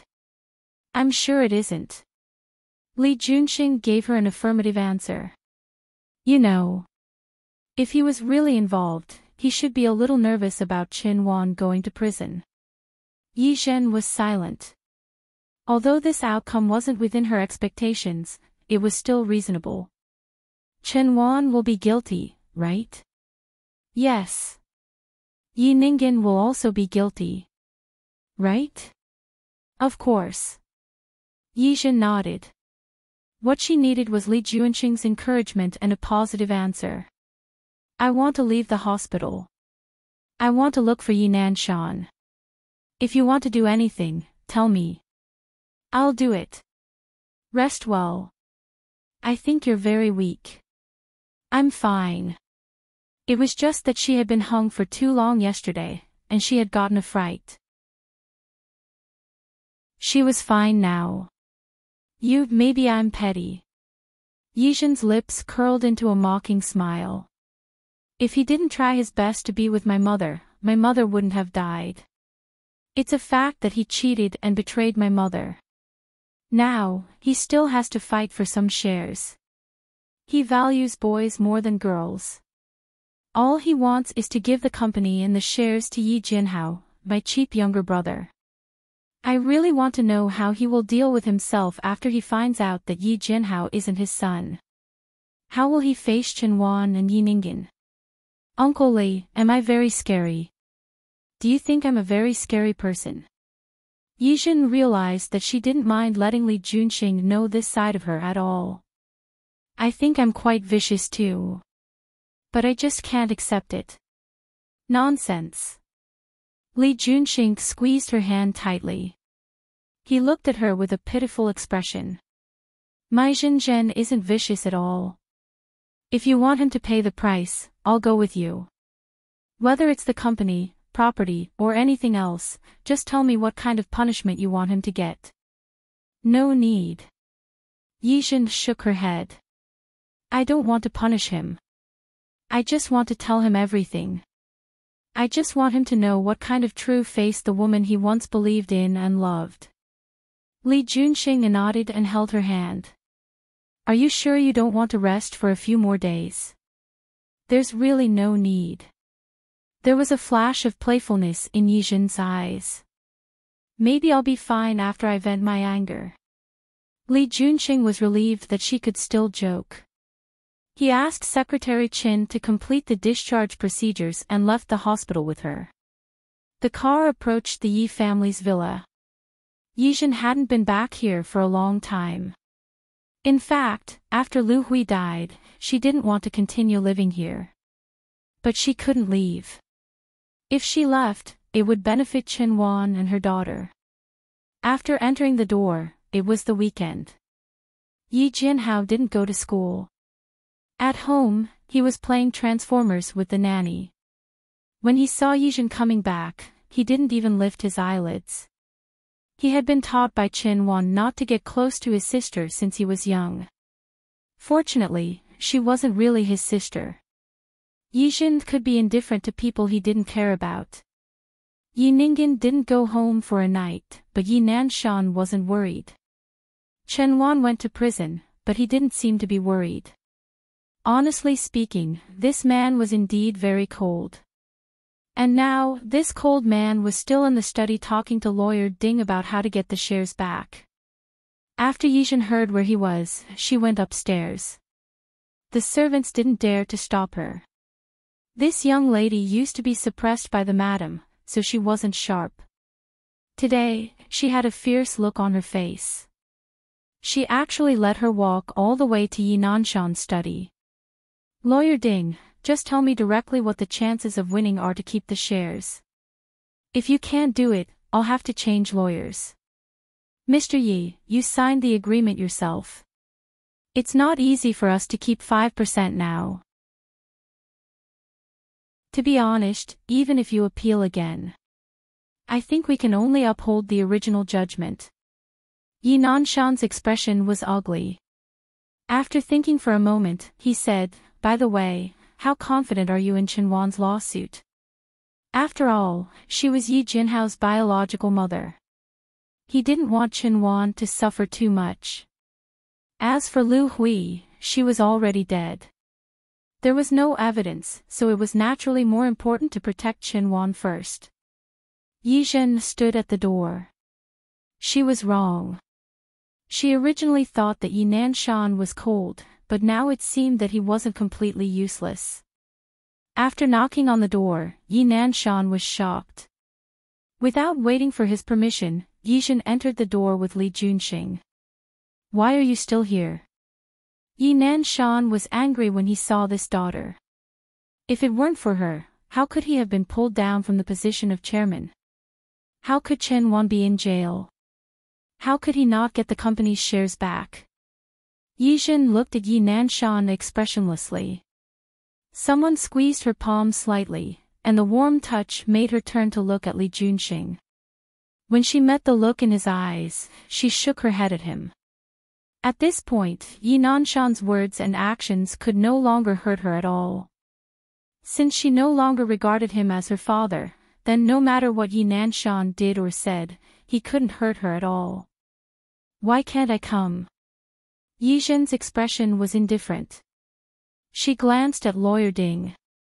You're asking Lawyer Ding to prepare the materials for another appeal, right? But I think it's useless. Yi Jin, get out of here. You're not welcome in this family. Yi Nanshan stood up angrily and slammed his hand on the table. Do you think I'm willing to come just because you don't welcome me? Yi Jin sneered. I'm just here to tell you a few things. After that, I'll naturally leave. She looked at Lawyer Ding, who couldn't sit still and didn't seem to want to stay any longer. Lawyer Ding, don't be in a hurry to leave. After I finish those things, maybe Mr. Yi will need you. So don't be in a hurry to leave. What are you trying to say? Yi Nanshan's expression was ugly. The more he looked at this daughter, the more she looked like Lu Hui. She would only embarrass him and make him feel uncomfortable. Therefore, even though he knew that Yi Jin had climbed up to Li Junxing and that there was no benefit in offending Yi Jin, he still couldn't get past him. Moreover, he had already offended Li Junxing. Even if he wanted to curry favor with him now, it was too late. Therefore, Yi Nanshan's expression wasn't good. Yi Jin turned around and looked at Li Junxing. Li Junxing handed the document bag to her. Yi Nanshan didn't understand and saw Yi Jin hand the document to him. What is this? Chapter 8:12. Yi Jin's expression was truly infuriating. Yi Nanshan stared at her face for a long time, then angrily took the documents. However, as he flipped through the pages, his expression became incomparably ugly. He grabbed the table and threw the documents in his hands onto the table. Wait, you're talking nonsense. Am I talking nonsense, or are you blind? Yi Nanshan panted heavily. He pointed at Yi Jin, not wanting to believe a single word she said. Mr. Yi, to be honest, I didn't want to tell you at first. I thought that you'd never know about this for the rest of your life. You'd treat someone else's son as your own until he's completely grown up. When you're about to die of old age, then I'll tell you. That would definitely be a special sense of accomplishment. Unfortunately, I don't want to, because I don't want Chen Wan's son to benefit from it. I don't want my mother's hard-earned savings to benefit an outsider like this. Even if it's just for him to stay in this house, even if it's just for him to enjoy everything in the Yi family, even if it's only temporary, I don't want it. Yi Nanshan's face was pale. His hands were on the table, and his entire person was in a state of confusion. Yi Jin had no intention of provoking him, but unfortunately, since Yi Nanshan had turned against her, there was not much left of the thin familial relationship between them. She didn't tell Yi Jin that she was giving Yi Nanshan the wooden eyes out of kindness, but she had her own motives. Whether you believe it or not, it doesn't change the truth. Jianhao really isn't your child, but you can still take him for a paternity test. Of course, I won't be as bored as you to secretly tamper with it. However, I believe that this report has given you a truthful enough answer. The report Yi Jin was talking about was the paternity test between Yi Jianhao and Brother Lin. She believed that Yi Nanshan had seen it. As for whether he believed it or not, it was up to him. The paternity test was sandwiched in the pile of documents. The document contained a lot of information. Chen Wan colluded with Brother Lin, and Chen Wan hired someone to poison Lu Hui. Even Wang Chuanhua's 2 children were killed by Qin Wan. You're talking nonsense. You're talking nonsense. Get out of here.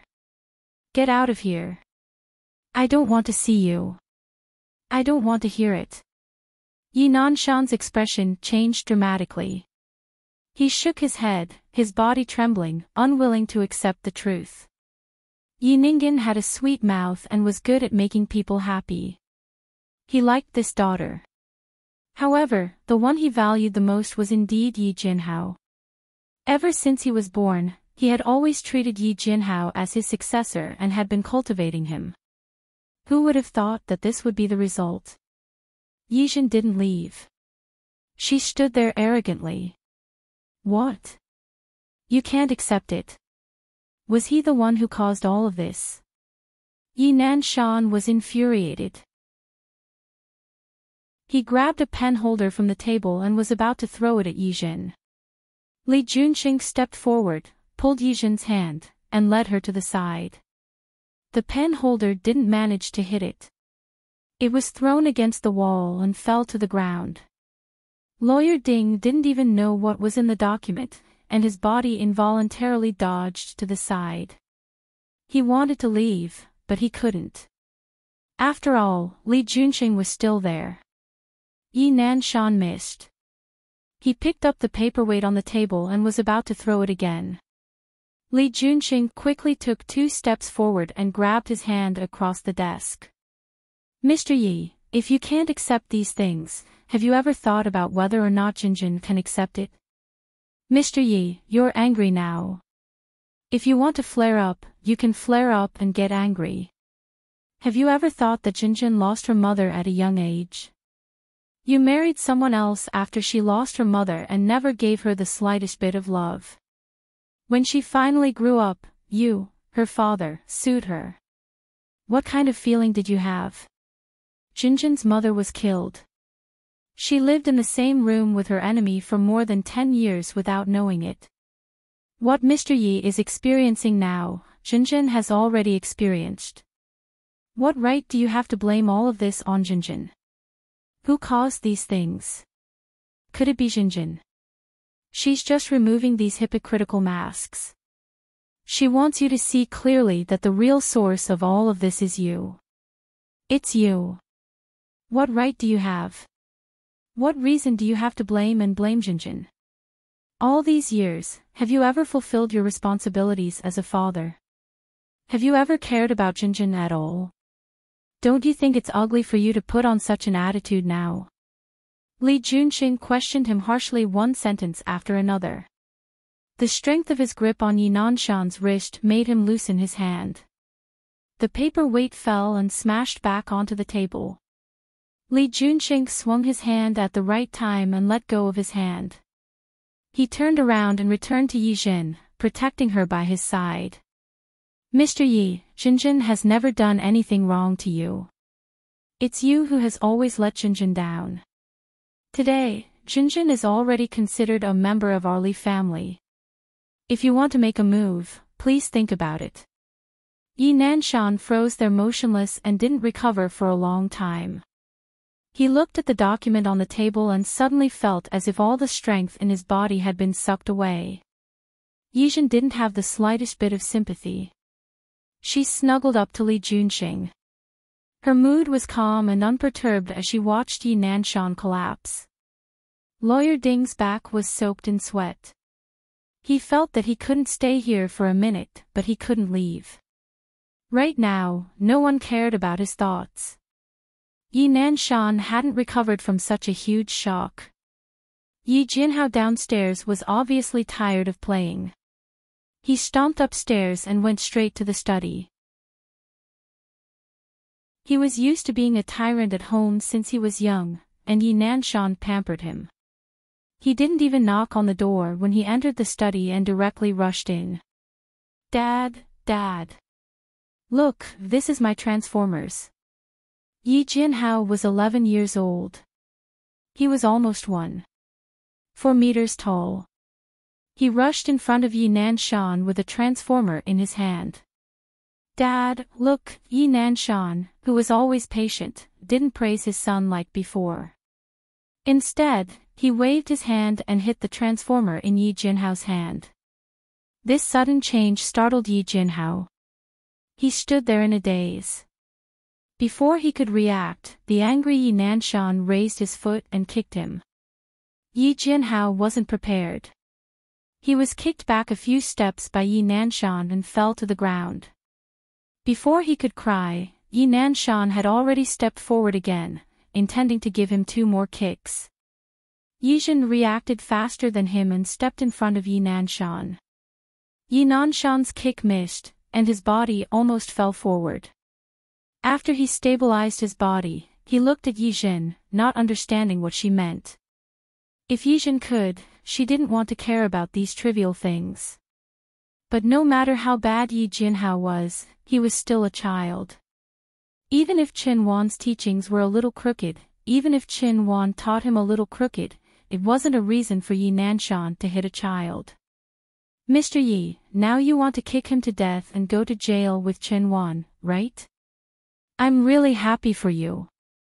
Yi Nanshan couldn't speak. He kept panting. The huge anger made his face turn red. Just now, when he saw Yi Jinhao, he really had the urge to kill him. He had spent a lot of effort on Yi Jinhao and had high hopes for him. Now, he wanted Yi Jinhao to die. Wah! Yi Jinhao cried. He got up and ran outside. Dad hit me. Dad hit me. I want to find Mom. Mom, hearing this, Yi Nanshan wanted to explode again. Yi Jin took a deep breath. She had seen enough of this pile of rubbish. Mr. Yi, if Chen Wan is convicted of murder, she will be in jail for at least 10 years. Yi Jinghan kidnapped me last night and wanted to kill me. Although I didn't die, she can't escape the charge of attempted murder. Chen Wan and Yi Jinghan are both in jail. They got the punishment they deserved. But what about your punishment? Yi Nanshan raised his head and looked at Yi Jin fiercely. Yi Jin ignored him and took Li Juanqing's hand and walked outside. The study quieted down. Lawyer Ding looked at Yi Nanshan's gloomy face and cleared his throat awkwardly. Boss Yi, it's nothing. I'll leave first. Yi Nanshan glanced at him coldly. He stood there and looked at Lawyer Ding. Tell me, what do I have to do to get rid of my father-son relationship with that bastard? Lawyer Ding had already guessed it after watching the show for a long time. But when he heard Yi Nanshan's words, he still sucked in a cold breath. Mr. Yi, are you sure? Of course, Yi Nanshan said coldly. I've raised someone else's son for so long. It's enough. Since he's not my son, then don't think about taking the position of the Yi family's young master. Lawyer Ding shrank his body. For the first time, he felt that Yi Nanshan was really ruthless. Speaking of which, he was also the child he had raised for more than 10 years, but he actually abandoned him just like that. Mr. Yi, if you don't want it, of course there's a way. Ha! Yi Jin wasn't interested in or concerned about what Yi Nanshan thought. She didn't even care if Yi Nanshan would obediently give up his shares. If Yi Nanshan decided to appeal in the end, she wouldn't be afraid. After getting rid of Chen Wan and Yi Jinghan, Yi Nanshan would know that Yi Jinhao wasn't his son. For her, that was enough. Outside the Yi family's door, the autumn sun outside was warm with a hint of warmth. She narrowed her eyes and suddenly turned around to hug Li Juanqing. Li Juanqing lowered his head to look at her. The little girl half closed her eyes and nestled in his chest. Uncle Li, I'm very happy. Ha! For so many years, I've been holding it in. I've always thought that one day, I must make my father regret it and teach Chen Wan and Yi Jinghan a lesson. Li Juanqing gently patted her back. Yi Jin suddenly became serious. Uncle Li, do you really not think that I'm vicious? I don't. Yi Jin smiled. Finally, her face revealed a little shyness. Uncle Lee, thank you. It's all because of you that I could do it so easily. Li Junxing rubbed her hair. You would have done it without me. I know. But it won't be so fast. Yijin wasn't so blindly confident that she didn't know her limits. Maybe it will take a long time. Maybe she didn't finish her sentence. Maybe she would never find evidence of Qin Wan poisoning in her lifetime. She could only watch her get away with it. It won't. Li Junxing was an atheist, but he really couldn't bear to see her like this. The heavenly Tao is clear. There will always be retribution. Yijin didn't say anything. She thought about the scene when she went downstairs and saw Yi Jinhao crying for his mother. What do you think my dad will do to Yi Jinhao? She didn't regret what she had done, but Yi Jinhao was just a child after all. With Yi Nanshan's cold personality, Yi Jinhao wouldn't have a good life in the future. That's not something you should worry about. Raising a child wouldn't be a loss at all. However, Yi Nanshan definitely wouldn't let Yi Jinhao continue to stay in the Yi family. Yijin also guessed it. She sighed slightly, feeling a little uncomfortable. Don't think about it. Li Junxing held her hand and walked in the direction of the parking lot. There are some things that you and I can't control. Although I don't like him, he's just a child. My dad is a cold person, and he's not broad-minded. When I didn't know, it was naturally good. Now that I know, I'm afraid, if Yi Jinhao was sent away, the huge gap and his birth mother being imprisoned would make Yi Jinhao's life very difficult. If Yi Jinhao wasn't sent away. With Yi Nanshan's personality, his life in the Yi family would probably be quite difficult. No matter what, Yi Jinhao's ending wouldn't be good. Although he was spoiled to the point of being willful, he was still a child. Li Junxing got into the car with her and gestured for Xiao Zhao to drive. He placed her hand in his palm. Leave these things to Brother Lin to worry about. After all, he's his son. He won't ignore it. Yizhen was silent and threw her body into Li Junxing's arms. Her small hand was placed on his chest. She let him hug her tightly. Yizhen didn't expect Yi Nanshan to act so quickly. Chen Wan was still in the detention center. Her case wouldn't be decided until after the public prosecution. While Chen Wan was still in jail, Yi Nanshan filed another complaint against Chen Wan. The crime was marriage fraud. Yi Nanshan didn't care about the relationship between husband and wife for more than 10 years and said that Chen Wan cheated the marriage. He even submitted evidence that Yi Jinhao wasn't his child, and he had no obligation to raise someone else's child. Not only did he ask for a divorce from Chen Wan, but he also wanted to dissolve the parent-child relationship with Yi Jinhao's guardian and ward. In the end, he asked Chen Wan to compensate him for his losses. In other words, he wanted to take back all the assets that he had given to Chen Wan. When Yizhen heard about this, it was Li Junxing who told her. She had been very busy recently. The crisis of the painting company was over, and now everything was slowly on the right track. Her prestige in the company was also growing. On one hand, it was because of Li Junxing, and on the other hand, it was because she had used the fastest time to stabilize the company's situation. Recently, the few cases had been completed quite well, and the managers were also convinced by her. When she returned to the office, she was about to ask Chu Tae to make her a cup of coffee when her phone rang. The call was from the detention center. It said that Chen Wan wanted to see her. It was only then that she found out what Yi Nanshan had done. She ignored Chen Wan's request. She said she wanted to see her, so she went to see her. Ridiculous. It was night, and when they were eating, Li Junxing took the initiative to talk about this matter. He told Yizhen what Yi Nanshan had done, and then told her that the court date was set. It was next Friday. The evidence is sufficient. Don't worry, Chen Wan will definitely be convicted. However, she might have to face more than one crime. She told her what Yi Nanshan had done, including suing Chen Wan for marriage fraud and wanting to cancel her father-son relationship with Yi Jinhao. Yi Zhen's hand that was holding the chopsticks paused for a moment.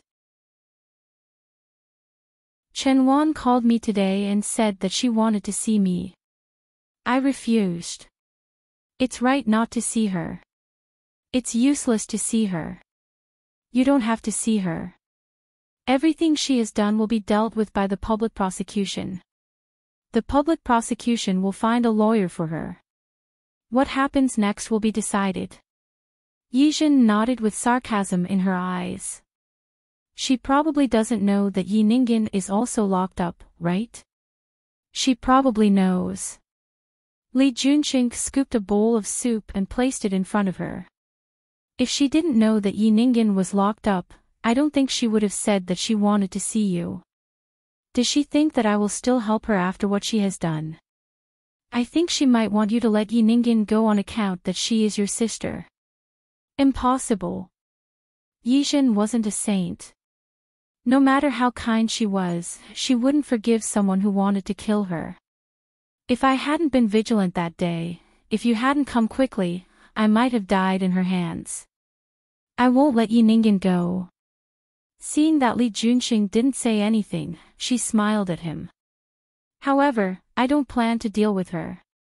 After all, she has already been punished, and it is about to be a punishment that she can't face. Li Junqing's expression didn't relax. Instead, he said something else. By the way, you should be careful recently. Zhao Li can't leave your side at all times. There's no need, right? They're all arrested. Besides, my dad can't take my life now. Yi Nanshan was already in such a state, and he still had time to deal with her. It's not your dad. Li Junqing told her what he knew. His little girl had never been a timid person. She actually dared to counterattack Yi Ningyan at such a dangerous time. It's Chen Liang. Chen Liang. Yi Zhen remembered who this person was. What happened to him? He was also involved in the kidnapping of you. But now, we've caught Brother Lin and his men. But Chen Liang ran away. Yi Zhen nodded in understanding. This Chen Liang is quite sincere to Yi Ningyan.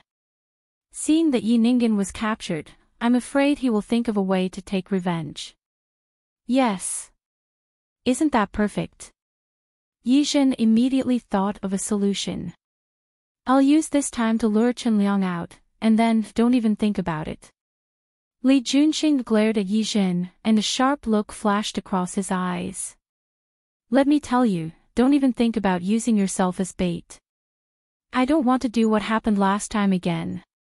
I know. Yi Zhen felt that he was really paranoid. Don't worry, I'll take good care of myself. It's not just you. I don't want to do what happened last time again. It's good that you know. Li Junqing glanced at her. Don't worry about Chen Liang. Leave it to me. I'll get them to arrest him as soon as possible. Yi Zhen was just saying it casually. With Li Junqing around, she had nothing to worry about. The time for the trial passed quickly. During this time, Chen Wan made a few requests to see her, but she ignored them.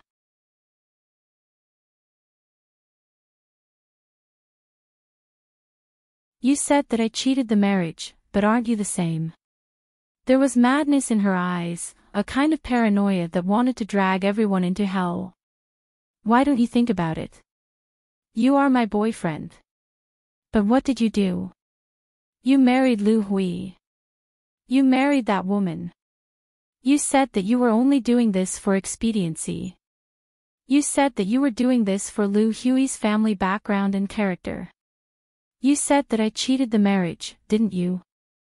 Chen Wan's words made Lu Manjiang and Lu Zhishuan's expressions change. No matter how cold-blooded Yi Nanshan was, he still wanted to save face. Caught off guard by Qin Wan's accusation, his face turned green. But Qin Wan refused to let him go. She was already in hell, and there was no way for her to make a comeback. Then Yi Nanshan, this hypocrite, would not be able to escape punishment. After you married Lu Hui, didn't you still keep seeing me? You keep saying that I cheated the marriage, but what about you? How much better are you than me? Yi Nanshan, don't make yourself sound so innocent and pitiful. I'm just copying you. Why can you do it, but I can't? Yi Nanshan's face turned green. Chen Wan still felt that it was not enough. The longer you are with Lu Hui, the more you don't want a divorce. You know Lu Hui's ability and means. You know that she still has a lot of value. So you treated me more and more perfunctorily. You even made me move away from my original place to that commoner's area so that Lu Hui wouldn't be suspicious. Yi Nanshan, if it wasn't for your ruthlessness, why would I betray you? Yi Nanshan almost fainted from anger. He almost couldn't control his impulses. He rushed up and wanted to strangle Qin Wan.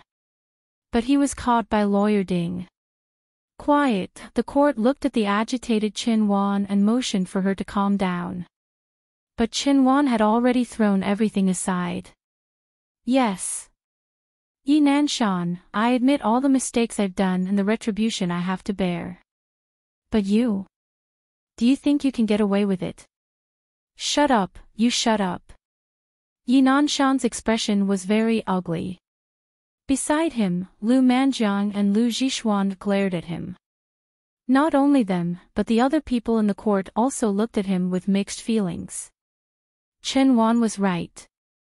If Qin Wan was not innocent, then how could Yi Nanshan be innocent? This farce finally came to an end. Qin Wan was convicted of murder and sentenced to 20 years in prison. As for her cheating the marriage, she had to be sentenced separately. That was not a criminal case, so it was not today's topic. Qin Wan got the retribution she deserved. For Yi Zhen, this matter was considered to have come to an end. Coming out of the court, Lu Manjiang and Lu Zhishuan glared at Yi Nanshan. They wanted to skin him alive and grind his bones to dust. Yi Nanshan knew that he had been ruined by Qin Wan's words before, so he left dejectedly with Lawyer Ding. He didn't even look at Yi Zhen. Lu Zhishuan wanted to chase after them, but Yi Zhen stopped him. She looked at Yi Nanshan's retreating figure, then at her grandfather and uncle. Grandfather, uncle, he has already received his retribution. I believe he won't have a good life for the rest of his life.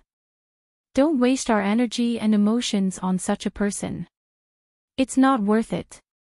Yi Nanshan had raised a son for someone else for more than 10 years. Coupled with Qin Wan's betrayal, he would not be able to accept such a thing. What would happen to Yi Nanshan was not Yi Zhen's concern. Anyway, she would get those shares back sooner or later. Although Lu Manjiang and Lu Zhishuan were angry, Lu Hui was gone. And the truth had already come to pass. Even if they were really angry and caught Yi Nanshan and beat him up, it would not change anything. They both knew that there was no point in talking. Now, as Yi Zhen said, Yi Nanshan received his retribution. After that, it was Yi Jinghan and Brother Lin's verdict. Yi Jinghan attempted murder. She was convicted and sentenced to 9 years in prison. Other than kidnapping Yi Zhen, Brother Lin had other cases on his hands. This time, he had people find out who he was guilty of. He was sentenced to 15 years. All the people who had hurt her mother, had gotten what they deserved. For Yi Zhen, this was the best news. After that, Yi Nanshan filed an appeal and dissolved his marriage with Qin Wan. This was a problem for Yi Jinhao. As Yi Jinhao's biological parents, Brother Lin and Qin Wan were supposed to be his guardians. But now, both of them were in prison. Yi Jinhao was only 11 years old and needed a guardian. If Yi Nanshan didn't want to raise him, he could only go to an orphanage. This was not a good thing for the child. The court tried to mediate but failed to change Yi Nanshan's mind. He insisted on sending the child to an orphanage. But later, for some reason, Yi Nanshan suddenly changed his mind and agreed to continue to be Yi Jinhao's guardian. When Yijin heard the news, she was very surprised. How is that possible? She looked at Li Junxing in disbelief. With Yi Nanshan's personality, it's enough to raise someone else's son for 11 years. Why would he continue raising him? Li Junxing's expression was slightly cold. From a man's point of view, he could roughly guess. I think your father wants to torture your cheap brother, right? That's impossible, right? Yijin didn't believe it. No matter what, she had raised the child by her side and doted on him for 11 years. Even if he wasn't her biological son, she still had feelings for him. How could? It's very possible. Yi Nanshan looked at Yijin. She was pure by nature. Even though Yi Nanshan had treated her like that, she still had a trace of hope for him. But in reality, a person like Yi Nanshan only loved himself from beginning to end. He could betray the world, but the world could not betray him. With such a personality, it would be strange if he didn't vent his anger. Yi Zhen was a little upset. Although she didn't like Chen Wan and her mother, she also didn't like Yi Jinhao's cheap brother. But in the end, he was just a child. The child was innocent.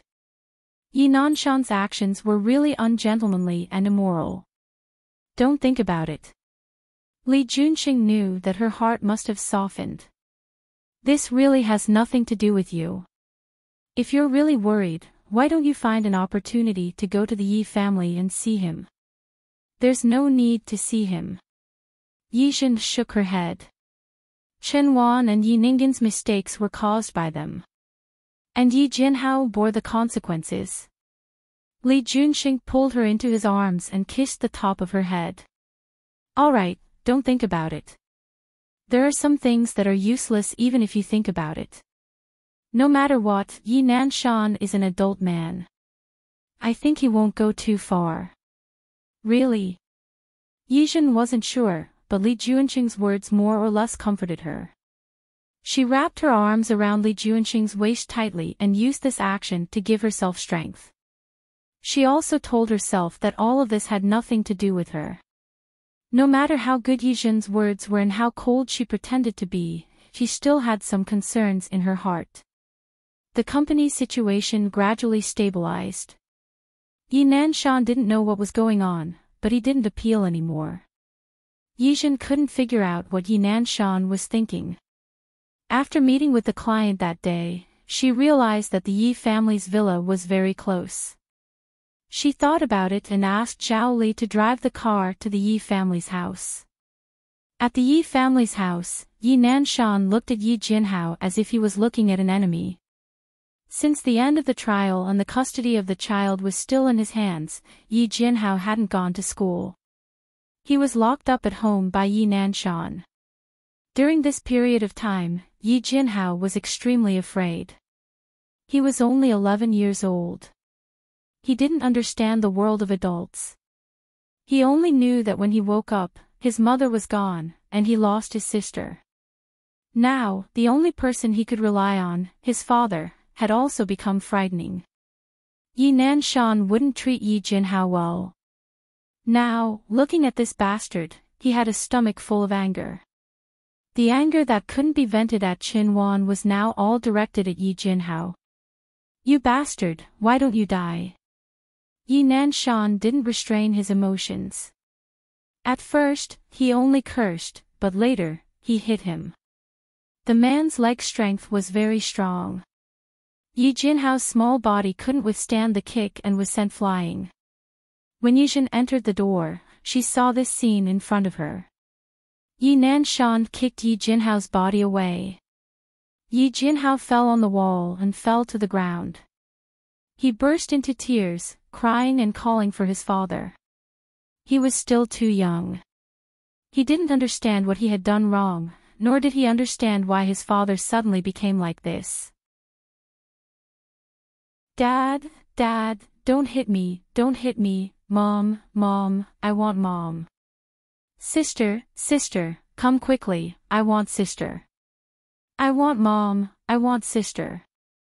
The kick was very serious, and he couldn't stop crying.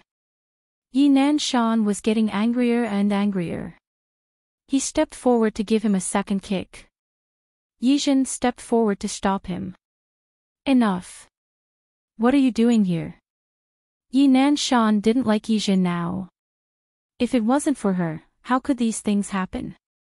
It's her fault, it's all her fault. Yijin suppressed his temper and forced himself not to explode on the spot. Mr. Yi, I beg of you, child abuse is illegal. If you hit him now, do you want to go to prison with Chen Wan and her mother? Get out of my way. Yi Nanshan was angry. He looked at Yijin with hostility. Isn't that what you want? You told me about this bastard's life. Didn't you want me to torture him? Why are you pretending to be a good person in front of me? Yijin really wanted to roll her eyes if she could. She held back and forced herself to look at Yi Nanshan. I told you that day, I told you about his life because I don't want him to take over the Yi family and my mother's property. She glanced at Yi Jinhao and turned to look at Zhao Li behind her. When she was kidnapped, Zhao Li was asked to not leave her side. Especially in a place like the Yi family. Zhao Li, call the doctor and send him to the hospital. Also, call the police. You. Yi Nanshan was furious. Yijin, what do you want now? What do I want? Yijin forced herself to calm down. If you really can't accept it, let him go to the orphanage. Don't use this family as a place to vent your personal grievances. What does it have to do with you? It does. Yijin looked at him seriously for the first time after entering the door. Mr. Yi, if you remember correctly, this place used to be my mother's and my home. She planted the flowers and trees in the garden outside. The decorations here are my mother's preferences. There's even my mother's memorial tablet here. Do you think she would want to see you do these things in her own house? No, she would only feel disgusted. Yi Nanshan seemed to be hit and took a step back. Yijin didn't look at him again. She watched Zhao Li carry Yi Jinhao outside and she followed him. Chapter 8:14. The child was sent to the hospital, but Yijin didn't really call the police. After hiring an auntie to take care of Yi Jinhao, she returned home. When Li Junxing returned home, he found her sitting on the sofa in a daze again. He had already heard about Yi Jinhao. He changed his shoes and entered the door. He walked behind her and sat down, pulling her into his arms. Are you still thinking about your cheap brother? Yijin wasn't surprised that he knew. She turned around and looked at him with a helpless expression. Uncle Li, do you think I'm too soft-hearted? My Zhen is just kind. Li Junxing kissed her forehead, pulled her hand, and wrapped it gently in his palm. So be it. He can't do anything anyway. Yijin shook her head. She wasn't worried about this. Yi Nanshan is almost half crazy now. I'm thinking that he definitely won't treat Yi Jinhao well in the future. That was for sure. She knew it, and so did Li Junxing. You don't want to adopt him, do you? How is that possible? Yijin shook her head. I've been thinking about it. I think it's better to send Yi Jinhao to the orphanage. What do you think of this matter? Okay. Li Junxing nodded. Are you sure your dad will agree? Yijin wasn't sure, but she said, if there's an equal exchange, I think my dad will agree. What do you mean? Give my dad 5% of the shares in exchange for him letting go of Yi Jinhao. Good idea. don't you think you're at a disadvantage? I don't think so. Yijin blinked. At this moment, she looked extremely mischievous. You know. Now, Yi Ningen and Chen Wan are in prison. So what if I ask him to leave 10% of the shares? Without the mother and daughter by his side, he still has some ability. And I believe that after what my dad has experienced, it's impossible for him to find another woman to marry and have children in a short period of time. Li Junqing smiled faintly. Yijin stuck out her tongue. You didn't expect it, did you? One day, I'll have such a plan too. However, I think it's only right for someone like my dad. Indeed. It was enough to give someone like Yi Nanshan some face. Li Junqing held her hand tightly and kissed her on the lips. The matter at home has been resolved. When will you consider my matter? What's the matter? Next month is my birthday. After my birthday, I will be 34 years old. I don't know when Chairman Yi plans to give me a title. Turn me straight. Or, is Chairman Yi willing to condescend to be the mayor's wife? No sincerity. Yijin blinked and looked elsewhere. She didn't look at Li Junqing. If I still agree to marry you after proposing like this, wouldn't I be letting you off too easily? Then tell me, what do I have to do for you to marry me? Let me think. Even if he didn't propose 100 times, he could at least propose 8 or 10 times. If it moves me, I might agree to it. Yijin's raised eyebrows were full of smiles. After all, I am young, beautiful, and rich. Uncle Li, do you have one? You civil servants are very poor. It's really a waste for me to marry you. Li Junqing almost laughed out loud. Looking at her serious expression, he pulled her body into his arms. Yes, it's us civil servants who are really poor. So, when I met a big sugar daddy like you, I have to hurry up and tie you down. I won't let you run away. Yijin couldn't help but laugh. She wrapped her arms around Li Junqing's neck. Seeing that you are so pitiful, I'll reluctantly consider it. Naughty. Li Junqing lowered his head to kiss her. As he kissed, he lost control. For a moment, the living room was extremely charming. Yijin did what she thought of. The next day, she went straight to Yi Nanshan. According to the agreement, if Yi Nanshan didn't appeal, then Yi Nanshan could only keep his 5% shares. However, if Yijin could, she really didn't want to face Yi Nanshan. Dad, send Yi Jinhao to the orphanage. Why? He hadn't vented his anger yet. Yijin sighed in her heart. She really didn't understand why the person in front of her was her father. Don't you have any responsibility for how things have developed to this point? I don't want to say any more. Just based on your kick yesterday, I have every reason to call the police and say that you are a child abuser. But I don't want to do that. I believe that you are also willing to save some face for yourself. Homepage. Yi Nanshan was even angrier when he heard this. What face? The Yi family's face has long been lost because of you. Did I lose it, or did you lose it? Yijin didn't want to talk to him anymore. She handed the agreement she had drafted yesterday to Yi Nanshan. Buy Yi Jinhao's custody for 5% of the shares. Send him to the orphanage. Shares? Yi Nanshan sneered. The company's shares are mine to begin with. Moreover, you only left me 10%. Do you think I will agree? You can disagree. Yijin stood up and realized that she really had nothing to say to Yi Nanshan. Her last trace of emotion was gone. From now on, she and Yi Nanshan would be strangers. Mr. Yi, you can agree to let Yi Jinhao go. After all, he is a child that you have raised for more than 10 years. You can also disagree and continue to take Yi Jinhao home and take revenge on him. That is your choice. You have already made too many mistakes in this life. I really hope that you won't make more mistakes. All the sins were caused by you. It was because of your greed. What right do you think you have to treat Yi Jinhao like this? The person who should be punished is you. That's all I have to say. You know what I have to say. After leaving the Yi family, Yizhen breathed a sigh of relief.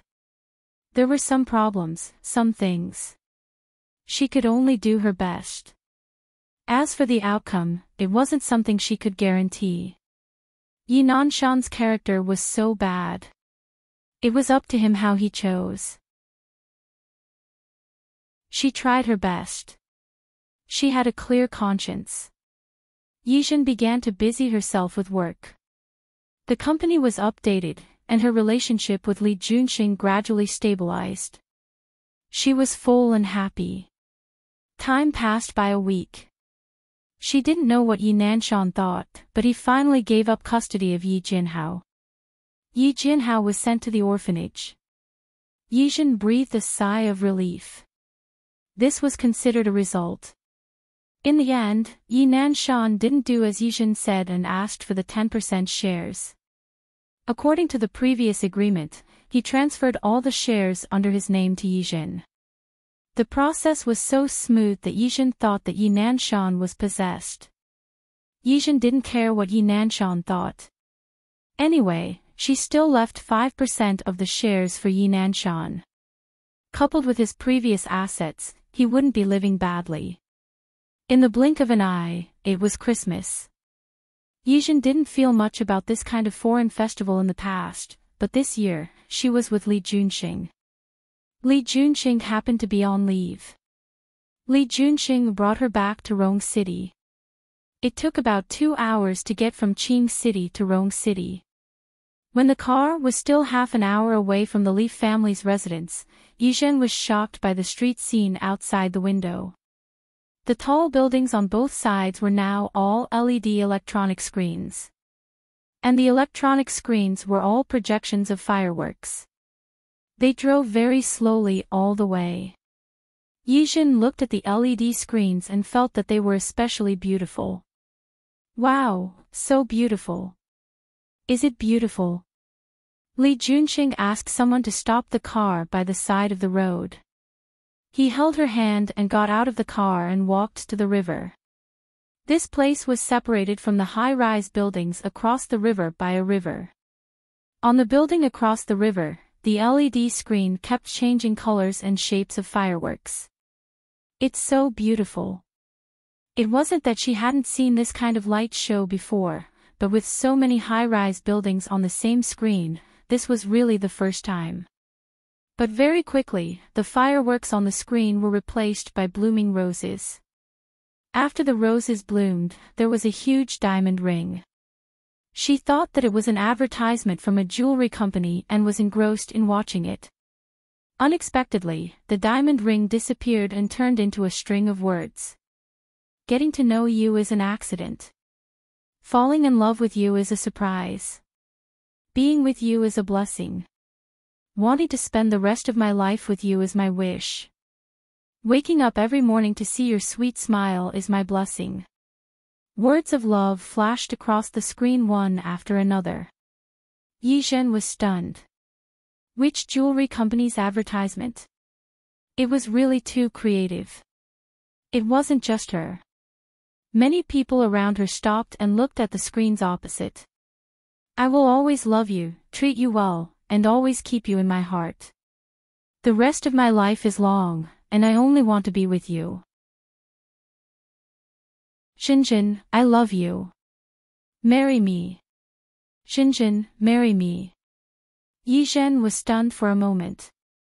She turned around and found that Li Junxing, who was standing beside her, had a bouquet of roses in his hand.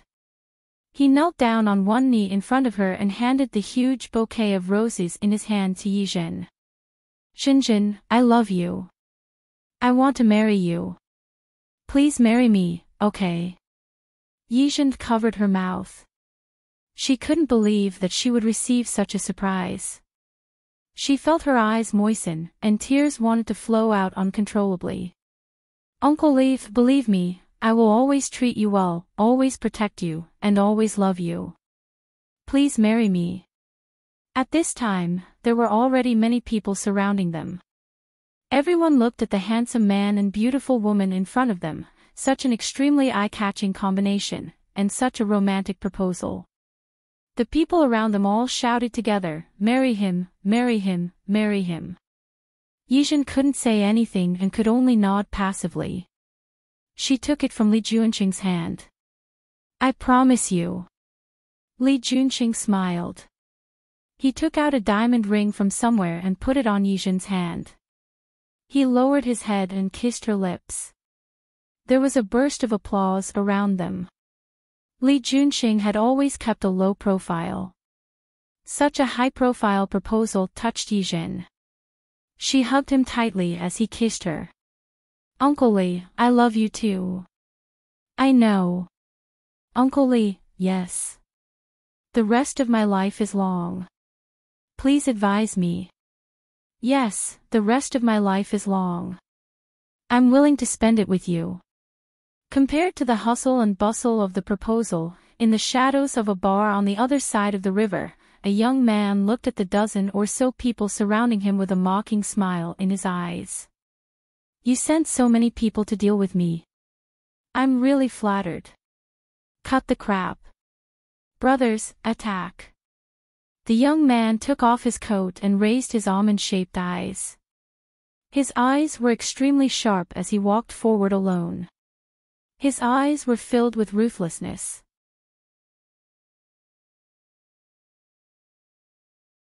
Chapter 8:15. Su Peijian walked out of the house, feeling a little annoyed. It had been a few months since she was released from prison. Her life was quite regular. At the company, at home. When she was in prison, Xiang Kaiping was still managing the company at her age. As she grew older, she gradually lost her ability. When she was young, she had a lot of chronic diseases. Even though she was the same age as Li Qinxue and Su Qinghui, she gave people the feeling that she was more than 10 years older. Every time she saw Xiang Caiping's old age, compared to Li Qinxue's young state, it always made people feel uncomfortable. That wasn't the reason why Su Peijian was annoyed. She was annoyed by Xiang Caiping's attitude. Every time Xiang Kaiping looked at her with guilty eyes, she felt great pressure. She never thought that there was anything wrong with her. After experiencing great ups and downs in life, she didn't care about some things anymore. In fact, if Xiang Kaiping wasn't here, she might have left Rong City. The world was so big, and with her ability, she could live anywhere. But Xiang Kaiping was here, and Xiang Kaiping felt guilty. She thought that she was the culprit who caused all the tragedy that Su Peijian had experienced, so she couldn't forgive herself. She used to be a little energetic, but since Su Peijian went to prison, she looked more and more experienced. Su Peijian didn't know how to comfort her. First, they hadn't been together since they were young. Second, her comfort didn't work. Some things could only be solved by oneself. She got into the car, and the night wind blew, bringing waves of cold. Rome City's climate was something she was used to living in the south, so she didn't like it. But those days in prison, there was nothing unbearable. Closing the car door, Su Peijian didn't know where to go. It was very lively on both sides, and there were many young couples. They were holding roses in their hands, or holding gifts. She suddenly remembered that today was Christmas. Today was originally her birthday. Today was the birthday on her ID card. But on this day, after more than 20 years, she realized that her birthday was never today, but tomorrow. She never changed the date. The car made a turn and headed for the bar. She wouldn't drink at home. Whenever she drank, Xiang Kaiping would worry again, which was also something she couldn't stand. Li Qinxue's management of children was indulgent. She believed in the children she taught. To a large extent, they have their own freedom. For example, she had never cared about Su Yusun's puppy love. When she was in school, she would travel alone, and Li Chinchua wouldn't interfere. However, Xiang Kaiping was different. She was always worried and afraid. It was as if he was treating her like a porcelain doll. Although it was familial love, Su Peijian felt a lot of pressure. Ever since she was released from prison, she realized that her heart seemed to have turned cold. She knew that Xiang Kaiping really cared about her and treated her well. However, she truly felt that Xiang Caiping's concern was a burden. She was no longer a child. She did not need that kind of care. Especially the kind of concern that was mixed with guilt, self-blame, pity, and pity. Who was she? She was Su Peijian. She was once the eldest daughter of the Su family. The prideful her had always been high and mighty. Even if he was down and out, his pride was still in his bones. She did not need sympathy, did not need pity. Annoyed, she walked into the bar and ordered a margarita. She knew how much she could drink, and she always had a sense of propriety outside. She wouldn't get drunk. He couldn't get drunk either. He casually drank a few glasses. When she was slightly tipsy, she got up and left the bar. She parked her car in the alley behind the bar and took her bag to the place where she parked her car. The alley was dark, and Su Peijian was a little drunk again. As she walked forward, she was not paying attention and tripped over something in front of her. Seeing that she was about to fall, she held on to the wall beside her in time. After stabilizing herself, she finally saw clearly what had tripped her. A person. It should be a man. He was lying there motionless. Under the dim light and the man lying on his stomach, she could not see his face. However, it did not affect her movements. Perhaps it was because of the alcohol or perhaps something else. She lifted her high-heeled foot and kicked the man's body. Move. The man who was kicked by her did not move. Su Peijian narrowed her eyes and raised her foot to kick him again. Get lost. A good dog doesn't block the way. She did not know where she kicked, but the man lying on his stomach let out a very short, muffled groan. Su Peijian knew that there were many bars in this area, and there were many drunkards. Normally, she wouldn't even spare a glance at someone who was drunk and lying on the road. The other party just lay there, blocking the way. However, the alley was narrow at this time, so she could either step over the man's body or wait for the man to get up. She impatiently wanted to kick him a third time, but unexpectedly, her ankle was grabbed by someone. Su Peijian wanted to pull her foot back, but the man grabbed her foot and pulled hard. She was wearing high-heeled shoes and was pulled off balance by him. She fell straight down. Even though she tried her best to control herself and reached out with both hands, she still fell on the man's body. Ugh! Her chin hit the man's head, and Su Peijian was in great pain. If she hadn't supported herself with both hands on the ground, she would have landed face first. However, this still caused her hand to rub, and it was a little hot. She was already drunk, and now that she hit the man, her anger rose. She had learned the invisibility spell, so without thinking, she raised her elbow and hit the man's chest. Ugh! This time, the muffled groan came from the man. At the same time, she quickly got up. Seeing the man, she raised her foot and kicked him again. This time, the kick landed on the man's chest. The muffled groan sounded again. Su Peijian didn't have the slightest sympathy. After seeing the man's body curl into a ball, she walked past him and was about to leave. Who knew that the person didn't seem to give up? He grabbed her ankle again, and this time, he used even more force. Su Peijian, who was prepared, held on to the wall to stabilize herself. She didn't fall, but she couldn't leave. At this time, the man's body had already turned around. There was a car passing by in the distance, and the light from the car shone in, and the man's face could be seen clearly at this moment. A face stained with blood, and a pair of narrow and spirited phoenix eyes.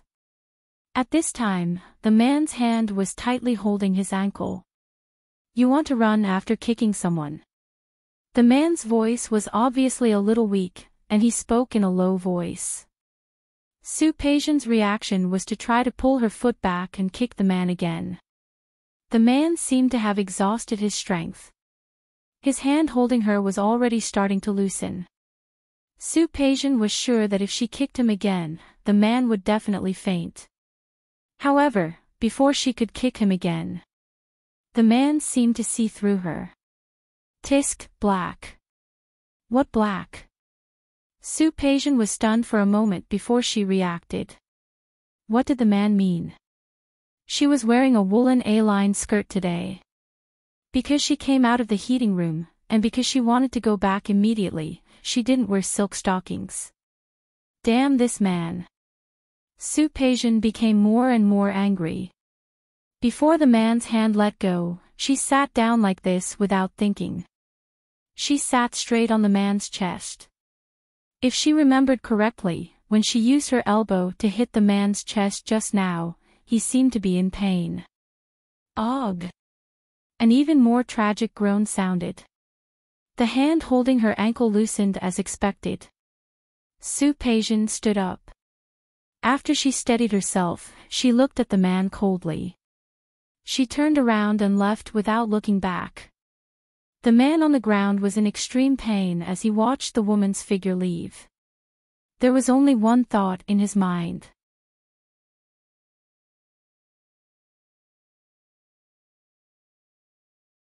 If he was not sent to the hospital, he might really die. Miss Su. Xiao Zhao's voice brought her back to reality. There's a medicine box outside. You can do whatever you want.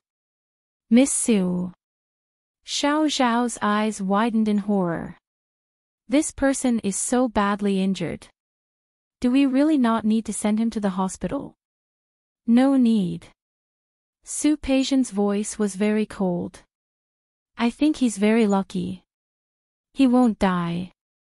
Xiao Zhao helplessly went to get the medicine box. He wanted to ask this man what kind of relationship he had with Su-Peision. But seeing Su-Peision's cold attitude, she didn't dare to ask. As a housekeeper, little Zhao had learned how to treat and bandage simple wounds. He brought the medical kit and helped the man treat his wounds. Finally, he wiped all the blood on the man's body. Except for his pants, he took off everything else. Fortunately, he discovered that the only injury was the stab wound on his chest. She didn't know how it happened. The knife was not very deep, but why was there so much blood on the man's body? After she was finally done, Xiao Zhao finally had time to look at the man's face. Hey, this gentleman is so handsome. Su-Peision was reading the documents and didn't seem to hear her. Xiao Zhao felt that she had said something wrong. She planned to leave after cleaning up. I will pay you double your salary this month. Don't tell my mother about what happened today. When she walked to the door, she heard Su-Peision's voice. She was still reading the documents, as if she didn't care about what was happening around her. Xiao Zhao responded and left. After she left, Su-Peision put the documents aside. This hourly helper was hired by Xiang Kaiping for her. When she lived here, Xiao Zhao would come over to help clean and cook. She didn't want her to talk nonsense in front of Xiang Kaiping. Very handsome. Su-Peision looked in the direction of the bed. The man's eyes were closed, and his face was a little pale because of the excessive blood loss.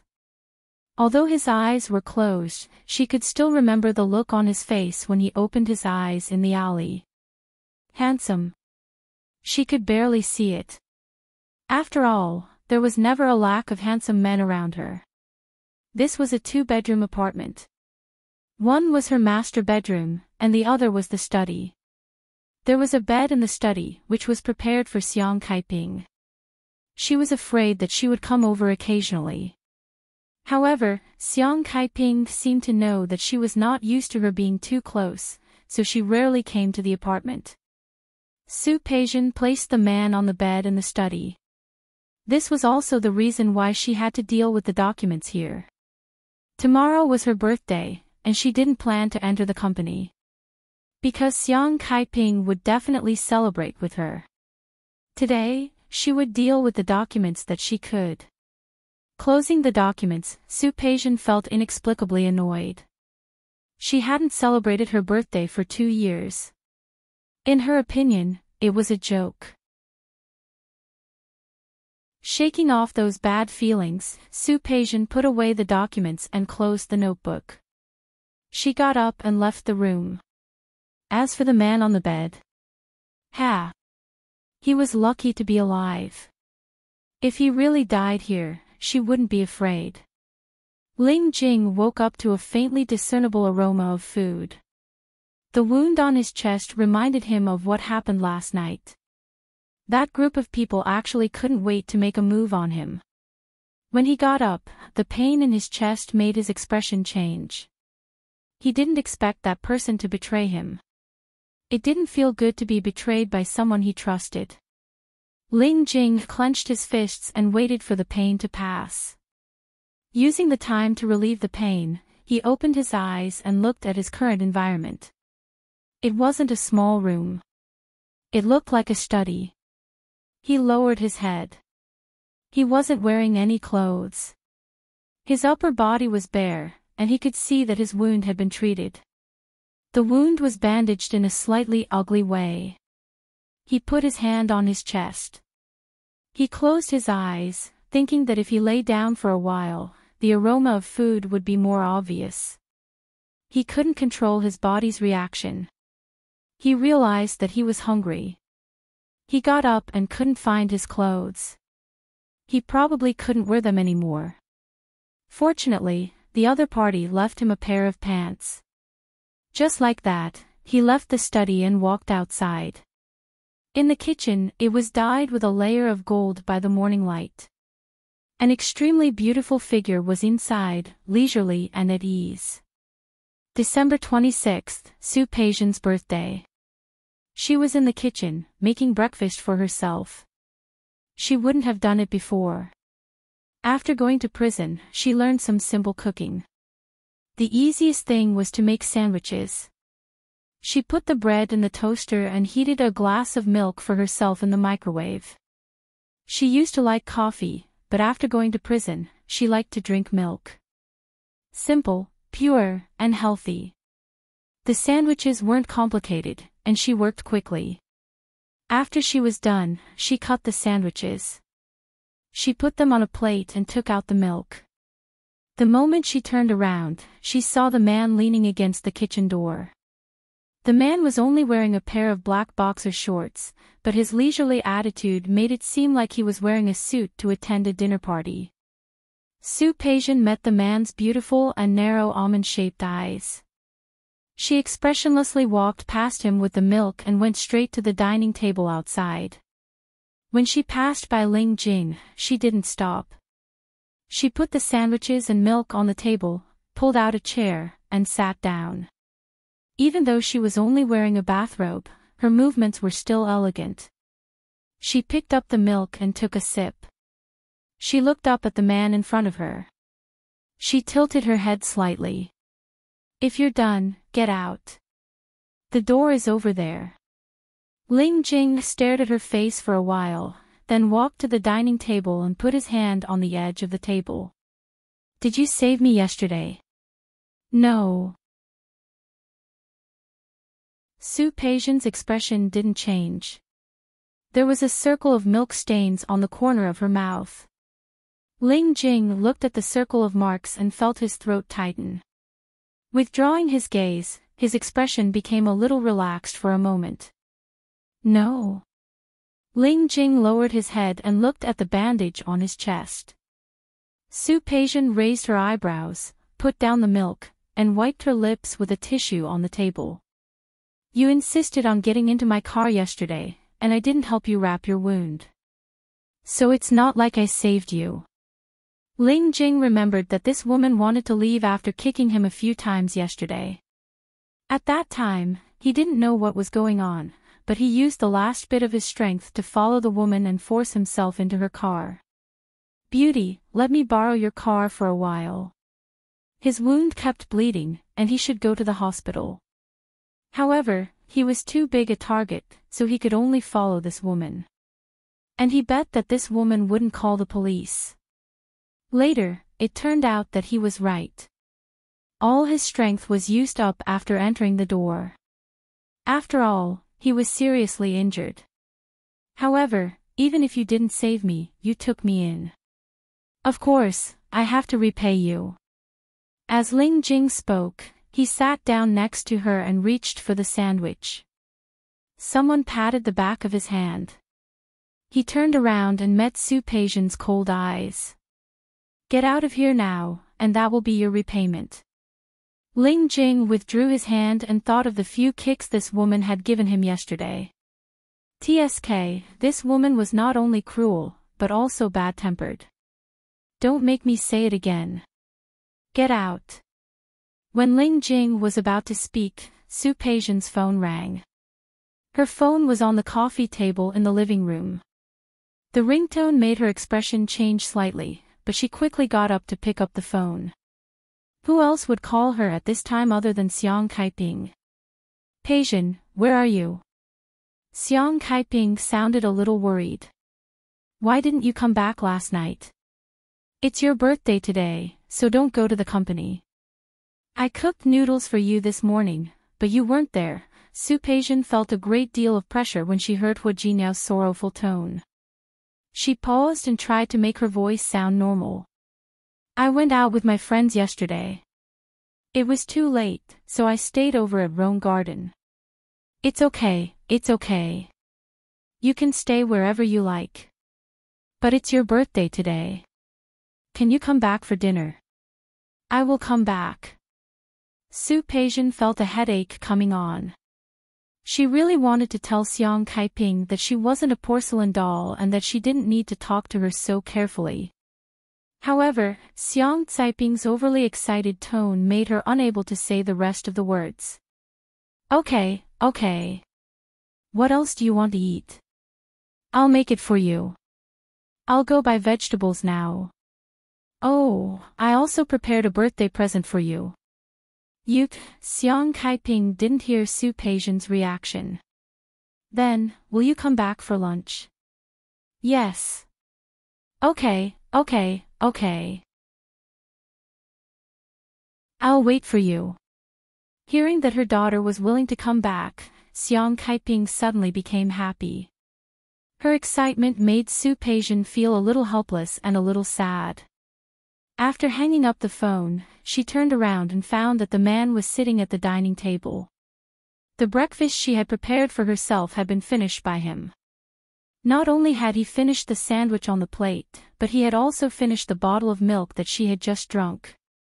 However, the man didn't seem to realize what he had done. He looked at Su Peijian, and the corners of his mouth turned up slightly. That pair of narrow almond-shaped eyes looked even more enchanting than last night. The sandwich was good, but the portion was a little small. I'm not full yet. Beauty, be a good person to the end. Give me another one. Su Peijian's fingers tightened around the phone. She met the faint provocation and interest in the man's eyes.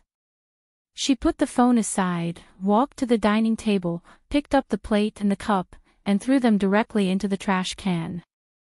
Her movements were quick and clean. After throwing them away, she ran to the kitchen to wash her hands. She had no intention of making another one. Making breakfast also depended on her mood, even if it was a simple breakfast like a sandwich. She was no longer in the mood. She took out a tissue and wiped her hands. She came out and glanced at the man. Either you get out now, or I'll call the police and ask them to kick you out. Choose one. Ling Jing touched his chin. When he met the coldness in Su Peijian's eyes, he clicked his tongue. What if I don't choose either of them? Su Peijian looked at the rascal look on the man's face.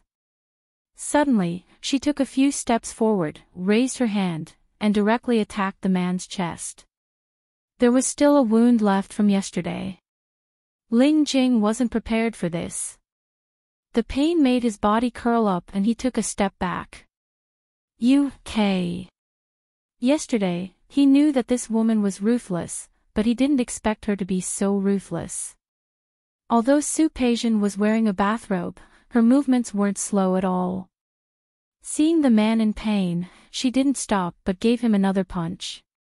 Ling Jing, who didn't expect him to do it again, was in so much pain that he was sweating.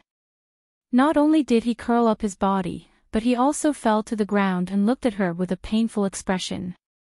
It was as if he couldn't believe that Su Peijian could be so ruthless.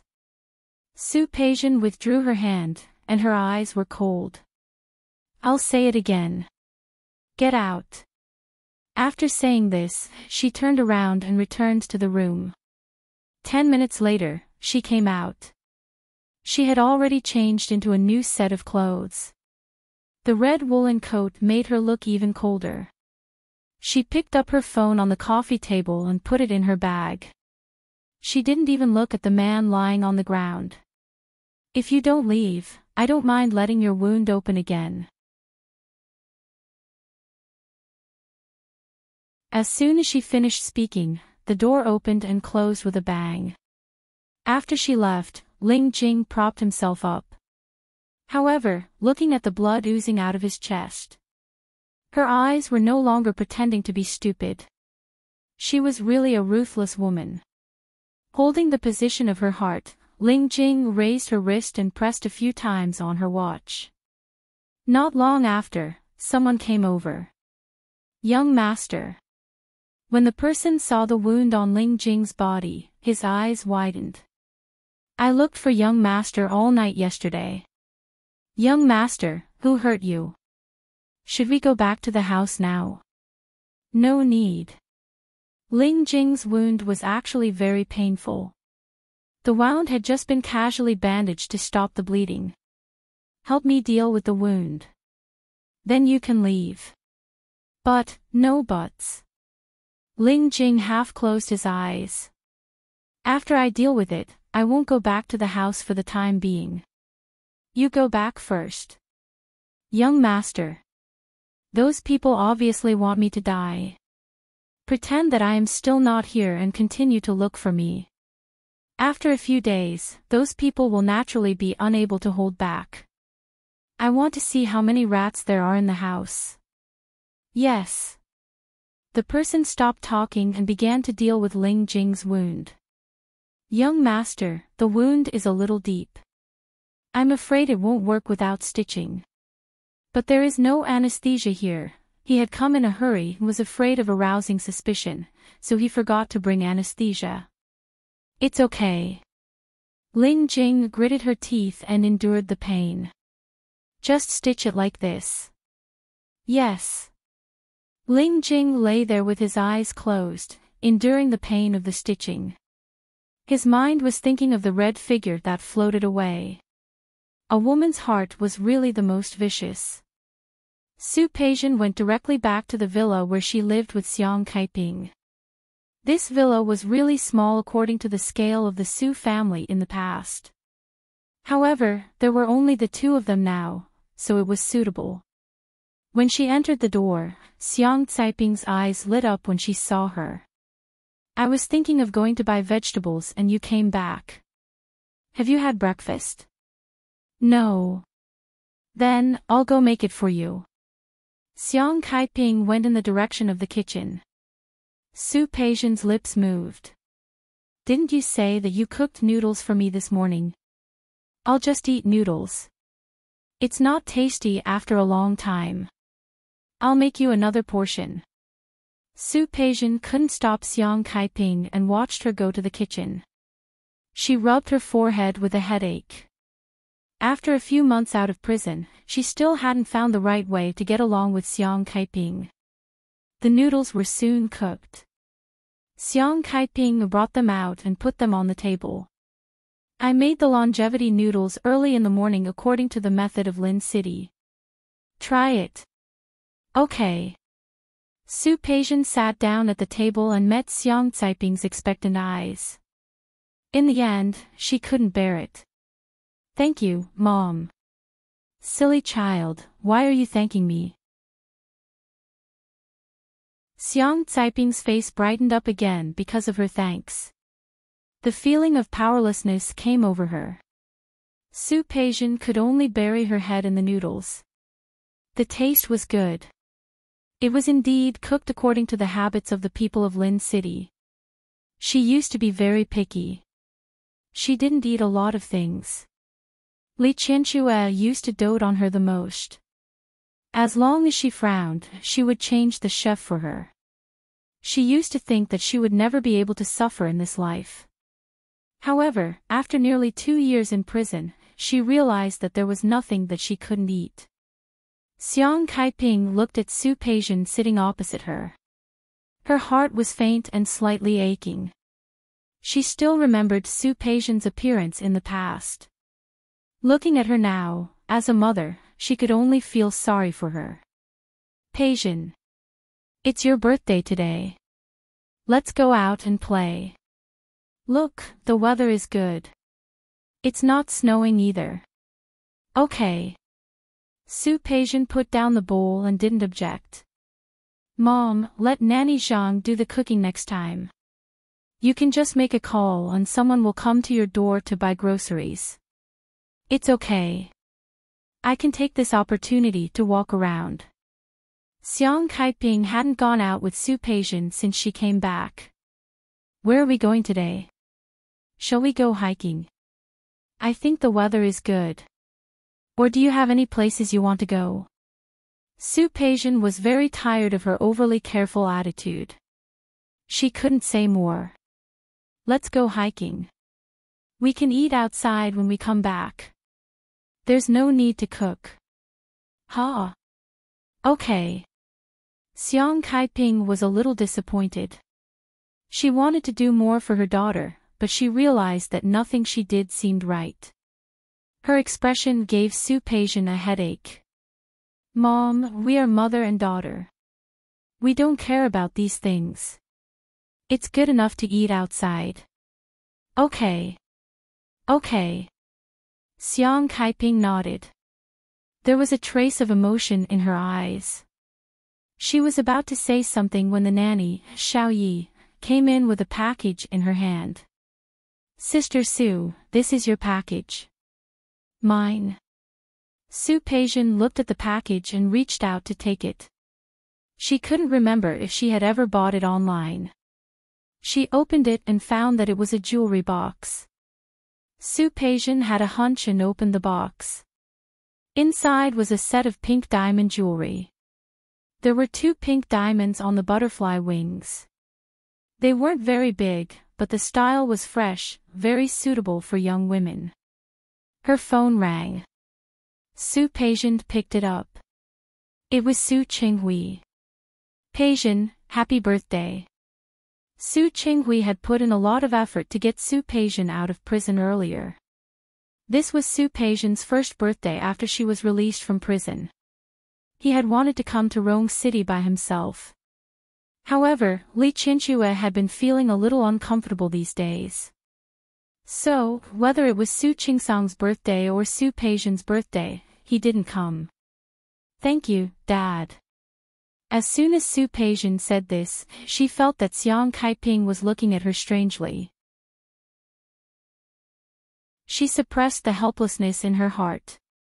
Whether Su Qinghui was a different child or not, no matter what he had done in the past, he had truly loved her for more than 20 years. Because of this, Su Peijian would never not recognize Su Qinghui. Break out of the cocoon and become a butterfly, reborn. Peijian, this gift is the most sincere gift I have. I hope that your future will be bright and smooth.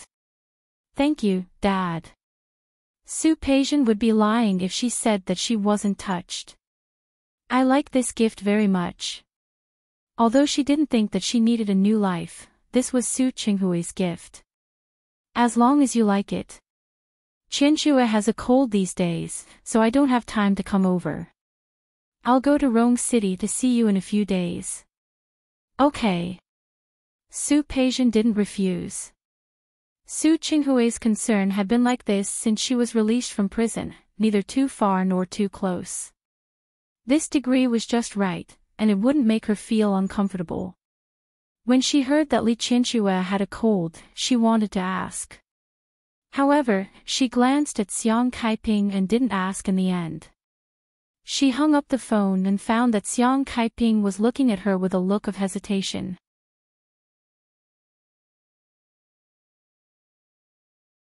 Chapter 8:17. Xiang Kaiping looked at her, then at the box. In the end, he shook his head and said nothing. Su Peixian realized that Xiang Kaiping probably didn't want her to accept Su Qinghui's gift. She asked Xiao Yi to help her put the things upstairs. As expected, Xiang Caiping's complexion improved a lot. There was even a hint of a smile in her eyes. I have a gift for you too. Peixian, come with me. Su Peixian followed Xiang Kaiping upstairs and entered her room.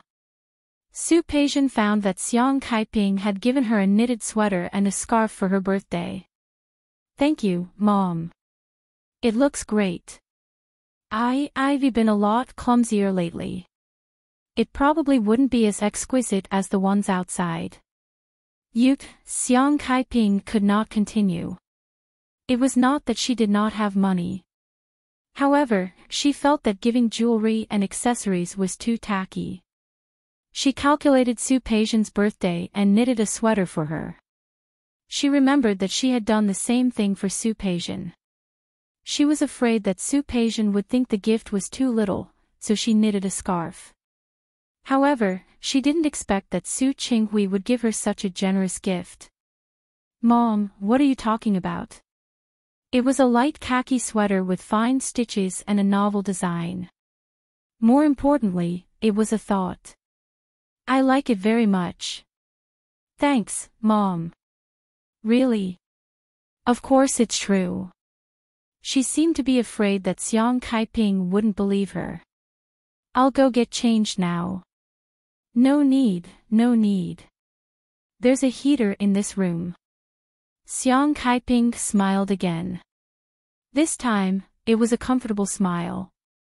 Su Peixian also breathed a sigh of relief. Mom, let's go out. All right. Su Peixian brought Xiang Kaiping out of the house. There were many places in Rong City that she had never visited before. Back then, he thought that he had come to Rong City to deal with Su Qingsang. He didn't expect to get himself killed. When he passed through the city center and waited for the red light, he happened to see the huge LED screen in the square playing the Tianyu Group's advertisement. Hua Jinyao sat there and talked about the future development plan of Tianyu Group. I heard that President Hua is married and has a child. How does President Hua balance work and family time? For example, when there's a conflict between working hours and family needs, how would you choose? There is no need for balance or choice.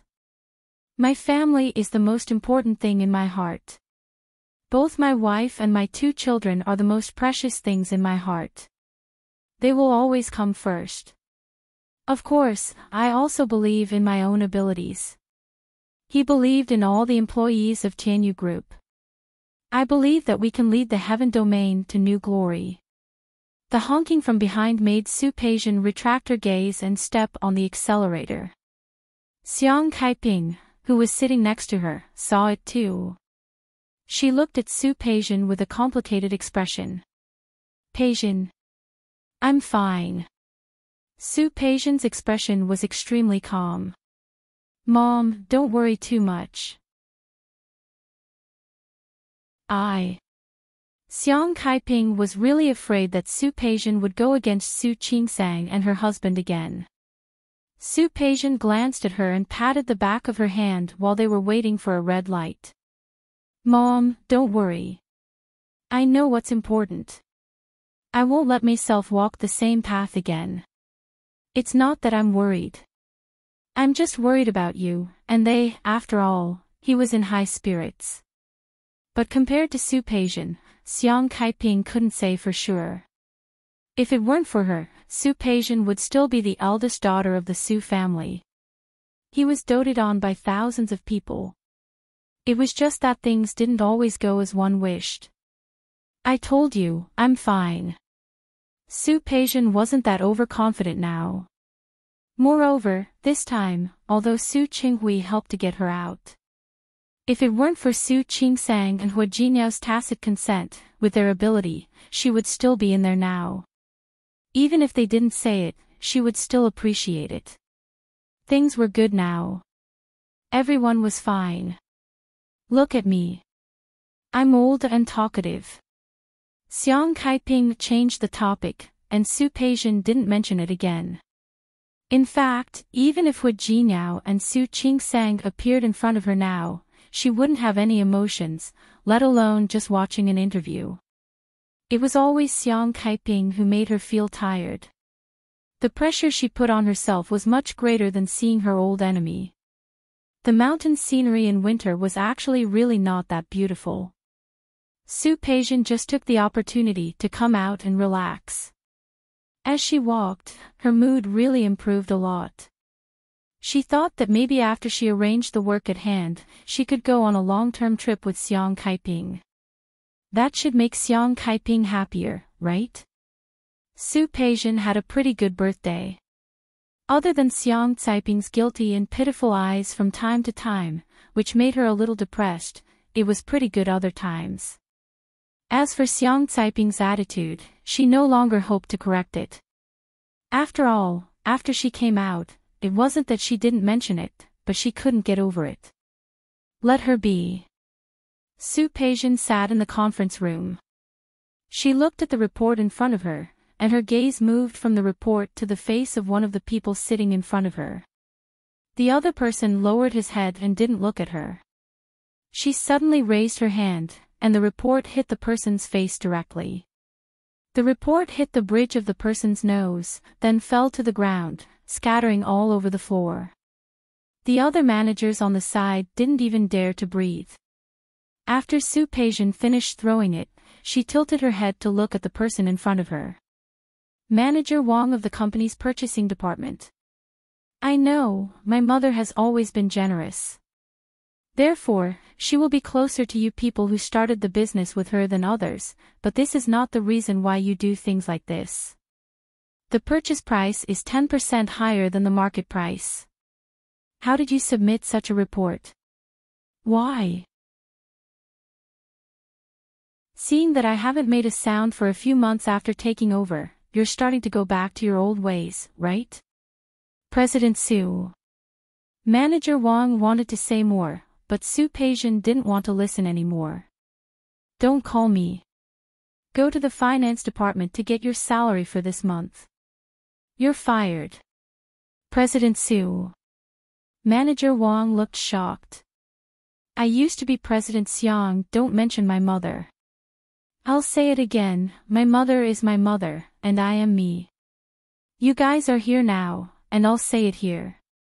If you want to do it, do it. If you don't want to do it, leave. Since I'm in charge here now, you have to follow my rules. If you don't want to, you can all leave. The other managers present didn't say anything. Manager Wang had hoped that others would speak up for him, but at this stage, no one dared to talk to him. He could only walk out dejectedly. After he left, Su Peijian took out another document. In the past 2 years, I didn't say that we would expand our company. After all, my mother is old. Her energy is limited. However, the turnover of the 2 stores has been declining for 2 years, and it has been declining. In the past few months, I've seen some problems clearly. I've prepared a plan here. She took out the document and looked at Zhou Mei, the secretary beside her. Send this out. Zhou Mei stood up and handed the document to everyone. If you want to increase turnover, you have to make some changes. Online shopping, home delivery. Improving the quality of service, improving the after-sales service, these are the inevitable trends of the current development. In the past, my mother didn't understand the internet. In this aspect, she was very lacking. From today onwards, I will change this situation. I have already contacted a few online business platforms. When the time comes, online and offline, we will unify the price, unify the delivery, and optimize the service. I hope you understand. In this era, either you keep up with the trend of the times, or you will be eliminated by the times. If you don't want to be eliminated, you have to change. If you only rely on your relationship with my mother in the past, you want to eat and wait for death. All of you can leave. I'll say it again. I don't keep idle people here. After Sue Pasian's outburst, she returned to her office. She felt inexplicably unhappy. Before, she didn't care about these two department stores. With her ability, such a small company was really only enough for her to practice. Before she went to prison, she had a plan. She didn't know that after she went to prison, Xiang Kaiping was not in the mood for business at all. If it weren't for her good foundation, she would have closed down long ago. Now that the company was like this, she really wanted to drive these old guys home. But she couldn't go home and blame Xiang Kaiping. Seriously, in terms of business, what she did now was indeed the limit. After all, Xiang Kaiping was not Li Qinxue. She was not brought up by old Master Li and educated since she was a child. She had watched the past few months coldly. Now was the time for a big reform. She didn't do anything before because Xiang Kaiping was afraid that she wouldn't be used to it and would visit from time to time. Now that Xiang Kaiping was gradually relieved and handed over the power to her, she could have no scruples. After Sue Pasian finished all this, she received a call from Xiang Kaiping when she was about to get off work. It turned out that Manager Wang was so shameless that he ran to Xiang Kaiping to complain. Sue Pasian, who was in a good mood after going out with Xiang Kaiping yesterday, was in no mood at all. "Mom, if you trust me, don't interfere with my decisions. If you don't, then you can take these two department stores back. I promise I won't say anything." With her ability, even if she went out to start her own business, she would only live a better life and gain more than she did now. "Pasian, that's not what I meant.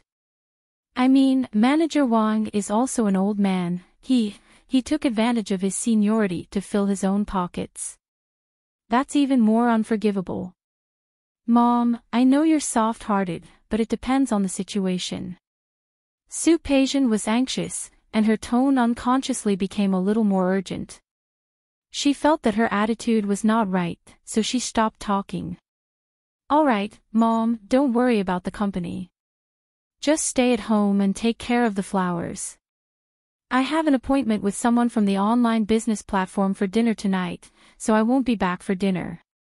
After hanging up, Sue Pasian had a headache. She didn't know who Xiang Kaiping's soft-hearted problem was, but she treated everyone like this. Looking at her previous style of doing things, she was a little harsh. After she was released from prison, she didn't know what Xiang Kaiping was thinking, but she actually thought that she was the one who caused the trouble. She thought about atoning for her sins every day. There was nothing wrong with being kind to her subordinates, but she couldn't tolerate being kind to them to the point of indulgence. However, she wasn't taking the opportunity to lose her temper. She did have an appointment with someone from the online business platform for dinner that night. The place for dinner was not far from Rome Garden, where she lived. After having dinner with the representative of the other party, she set up the cooperation between the two department stores and the online business platform. Once the contract was signed, the company would enter a new era. Sue Pasian said goodbye to the other party. She wanted to go home, but thinking of Xiang Kaiping, she was afraid that she would miss her. She turned the steering wheel. Back to Rome Garden. Before she was sent to prison, she was sentenced to 3 million yuan for Tianyu Group.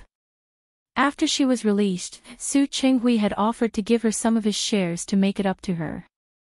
She didn't take it. Before coming to Rome City, she had some other businesses under her name, which added up to about 70 to 80 million yuan. This amount of money would not be enough for the Su family in the past. However, now it was the capital that she wanted to go further. She had already thought about what she wanted to invest in, and she had been working on it for the past few months. She was very confident in herself. This confidence stemmed from the Su family's nurturing of her, as well as her innate business vision. She didn't care about money now. She had been in a place like prison. With her current savings and businesses, she could live a good life. However, life was too long, and it was too boring for her at the moment.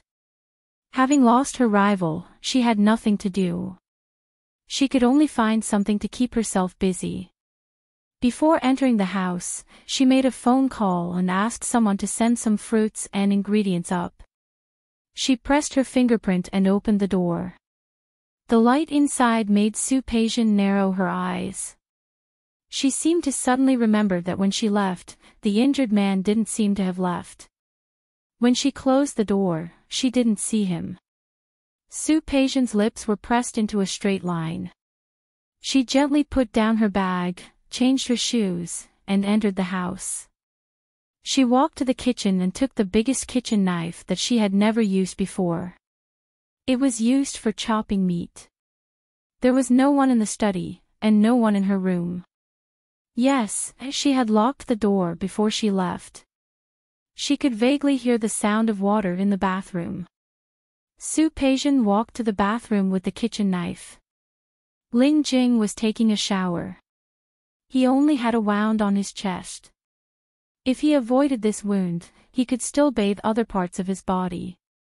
The sound of water covered the sound of Su Peijian entering the door. When he pulled the bath towel on the side and wrapped it around his waist, a kitchen knife was pressed against his chest. Ling Jing was stunned and looked at the person who had come. "Beauty, you're back." The surprise only lasted for a moment. In the blink of an eye, Ling Jing changed into a relaxed look. Su Peijian ignored the smile on the man's face. She pressed the kitchen knife forward. "I think I said to ask you to leave here." "Beauty, I want to leave too." Ling Jing spread her hands and turned a blind eye to the kitchen knife that was pressed against the wound on her chest. "But how do I leave? I have no clothes, and I have no money. It's such a cold day. Do you want me to run outside naked like this? I'll die." "That's your business, not mine." The kitchen knife in Su Peijian's hand had already touched the bandage on the man's chest. "Are you leaving or not? If you don't leave, I don't mind stabbing you again." "Stabbing me again?" Ling Jing glanced at the kitchen knife. "Oh, Beauty. Murder is against the law. You're so beautiful. You don't want to go to prison, do you? Really? Then I'm sorry to disappoint you. I just got out of prison." Su Peijian was very calm about the past that others felt ashamed of. "No way." Ling Jing took Su Peijian's words as a scare. He chuckled and put his hand on Su Peijian's chin. "Such a beautiful woman came out of prison. What crime? It can't be that, right?" His eyes were full of contempt, and the hint on his face was needless to say. Su Peijian knew what he meant. She sneered and moved the kitchen knife forward, which just happened to be against Ling Jing's wound. Su Peijian's face was extremely cold, and her words were even colder. "Murder. Do you want to try?"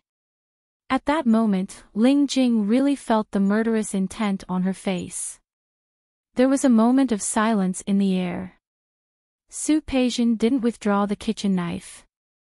Because she was beautiful, even if she used a kitchen knife to threaten people, such an action would look flirtatious and not scary. Ling Jing's eyes flashed with interest.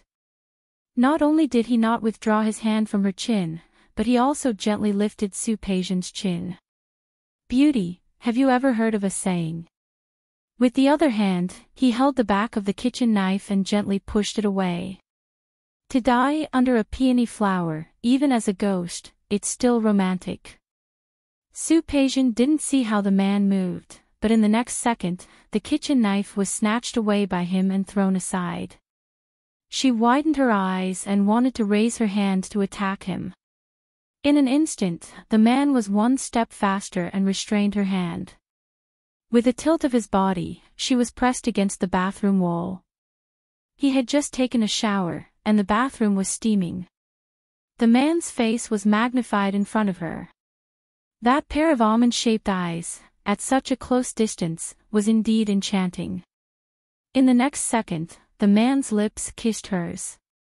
Su Peijian raised her eyebrows, and a murderous intent flashed in her eyes again.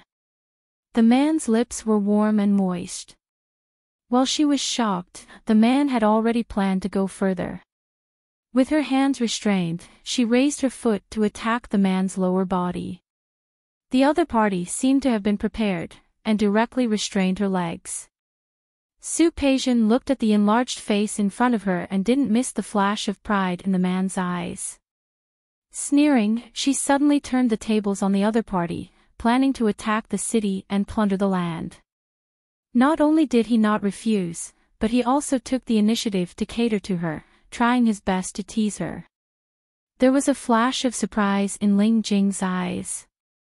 Su Peijian's eyes were calm. Lips and teeth were intertwined. At this moment, the atmosphere was extremely lingering. Su Peijian wasn't an ignorant little girl. She was willing to admit that the man's kissing skills were not bad. She relaxed herself, softened her body, and let herself become more and more immersed in the kiss. Ling Jing was attracted by Su Peijian's actions and actually had other thoughts. This woman's kiss was really not bad. He couldn't help but want more. After all, before this, he had also been a vegetarian for a long time. Just as his hand was about to move to Su Peijian's waist and lock her body to go further. At this moment, Su Peijian quickly withdrew her hand and raised her head. On the surface, she seemed to cater to him, but she stretched out her fist and hit the man's chest directly. Su Peijian's action was beyond Ling Jing's expectations. He couldn't avoid Su Peijian's hand at all. The wound on his chest was hit by her heavy punch, and he took a few steps back. He covered his chest with his hand and looked at the woman in front of him with a face full of shock. Su Peijian's expression was gloomy, and there was no trace of emotion on her face. Woman, do you have to be so ruthless? I've already warned you. Su Peijian gave him a cold look, turned around, and walked to the place where the kitchen knife had fallen. The man's throw just now had smashed a hole in the tile. She picked up the kitchen knife and looked at the wound on Ling Jing's chest. It seemed to have split open because she could see the blood seeping out. It could be seen how heavy her punch just now was. Before Ling Jing could get up, she pointed the tip of the knife at him again. If you don't get lost, I really don't mind stabbing you again. Ling Jing had never met a woman like this. He thought that his family background and appearance were both good. Ever since he understood the relationship between men and women, which woman didn't try to squeeze in front of him one after another? Even if he didn't look at his family background, just his figure and appearance were enough to make those women fall for him. Su Peijian was really the first one who didn't give him face like this. His interest was hooked, and Ling Jing calmed down instead. He looked at the coldness in Su Peijian's eyes and wanted to continue forward, but after taking a step, his legs suddenly gave way and he fell directly in front of Su Peijian. His fall was too fast, and Su Peijian didn't see it. He applied some more force to his wound. This time, there was more blood flowing, and it looked even more frightening. He fell down just like that, and then closed his eyes.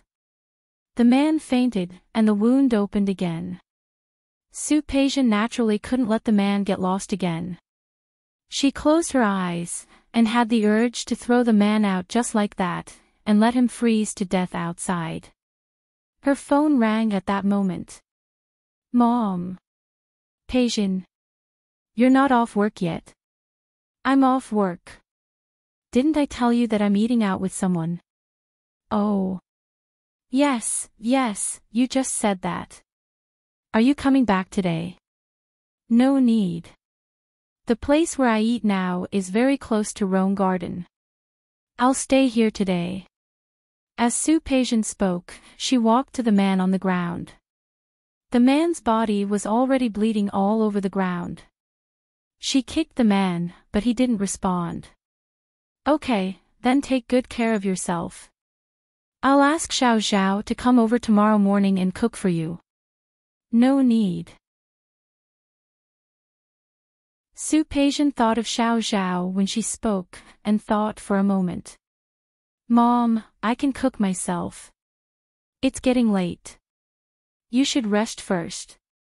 For the time being, she wasn't in the mood to care about Xiang Caiping's fragile heart. Su-Peision hung up the phone and stared at the man for a long time. If she didn't do anything and threw the man out, he would undoubtedly die. He was good-looking, and his kissing skills were not bad. In the past 2 years in prison, she had heard all kinds of dirty words from the women inside. Even if she really wanted to reform, some people's nature couldn't be changed. Moreover, Su-Peision was someone who had experienced sex. She touched her chin. Su-Peision's gaze swept over the man's body again. She didn't take a closer look before, but now that she looked carefully, his figure was not bad.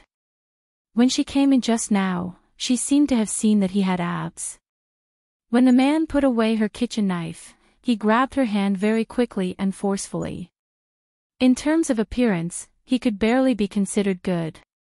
He could be injured, and he might be a hooligan. A man with no future and no way out. People like this had nowhere to go, so it was easier to control. Forget it. Her current life was too boring and uninteresting. You're tuning into the LoveLore Library YouTube channel. We're so grateful for your support, and don't forget to subscribe to join us on this incredible journey through captivating stories. Your generosity through donations truly makes a world of difference, as it's the primary source of revenue that allows me to expand and enhance this channel for you. Thank you from the bottom of my heart for being a part of this adventure.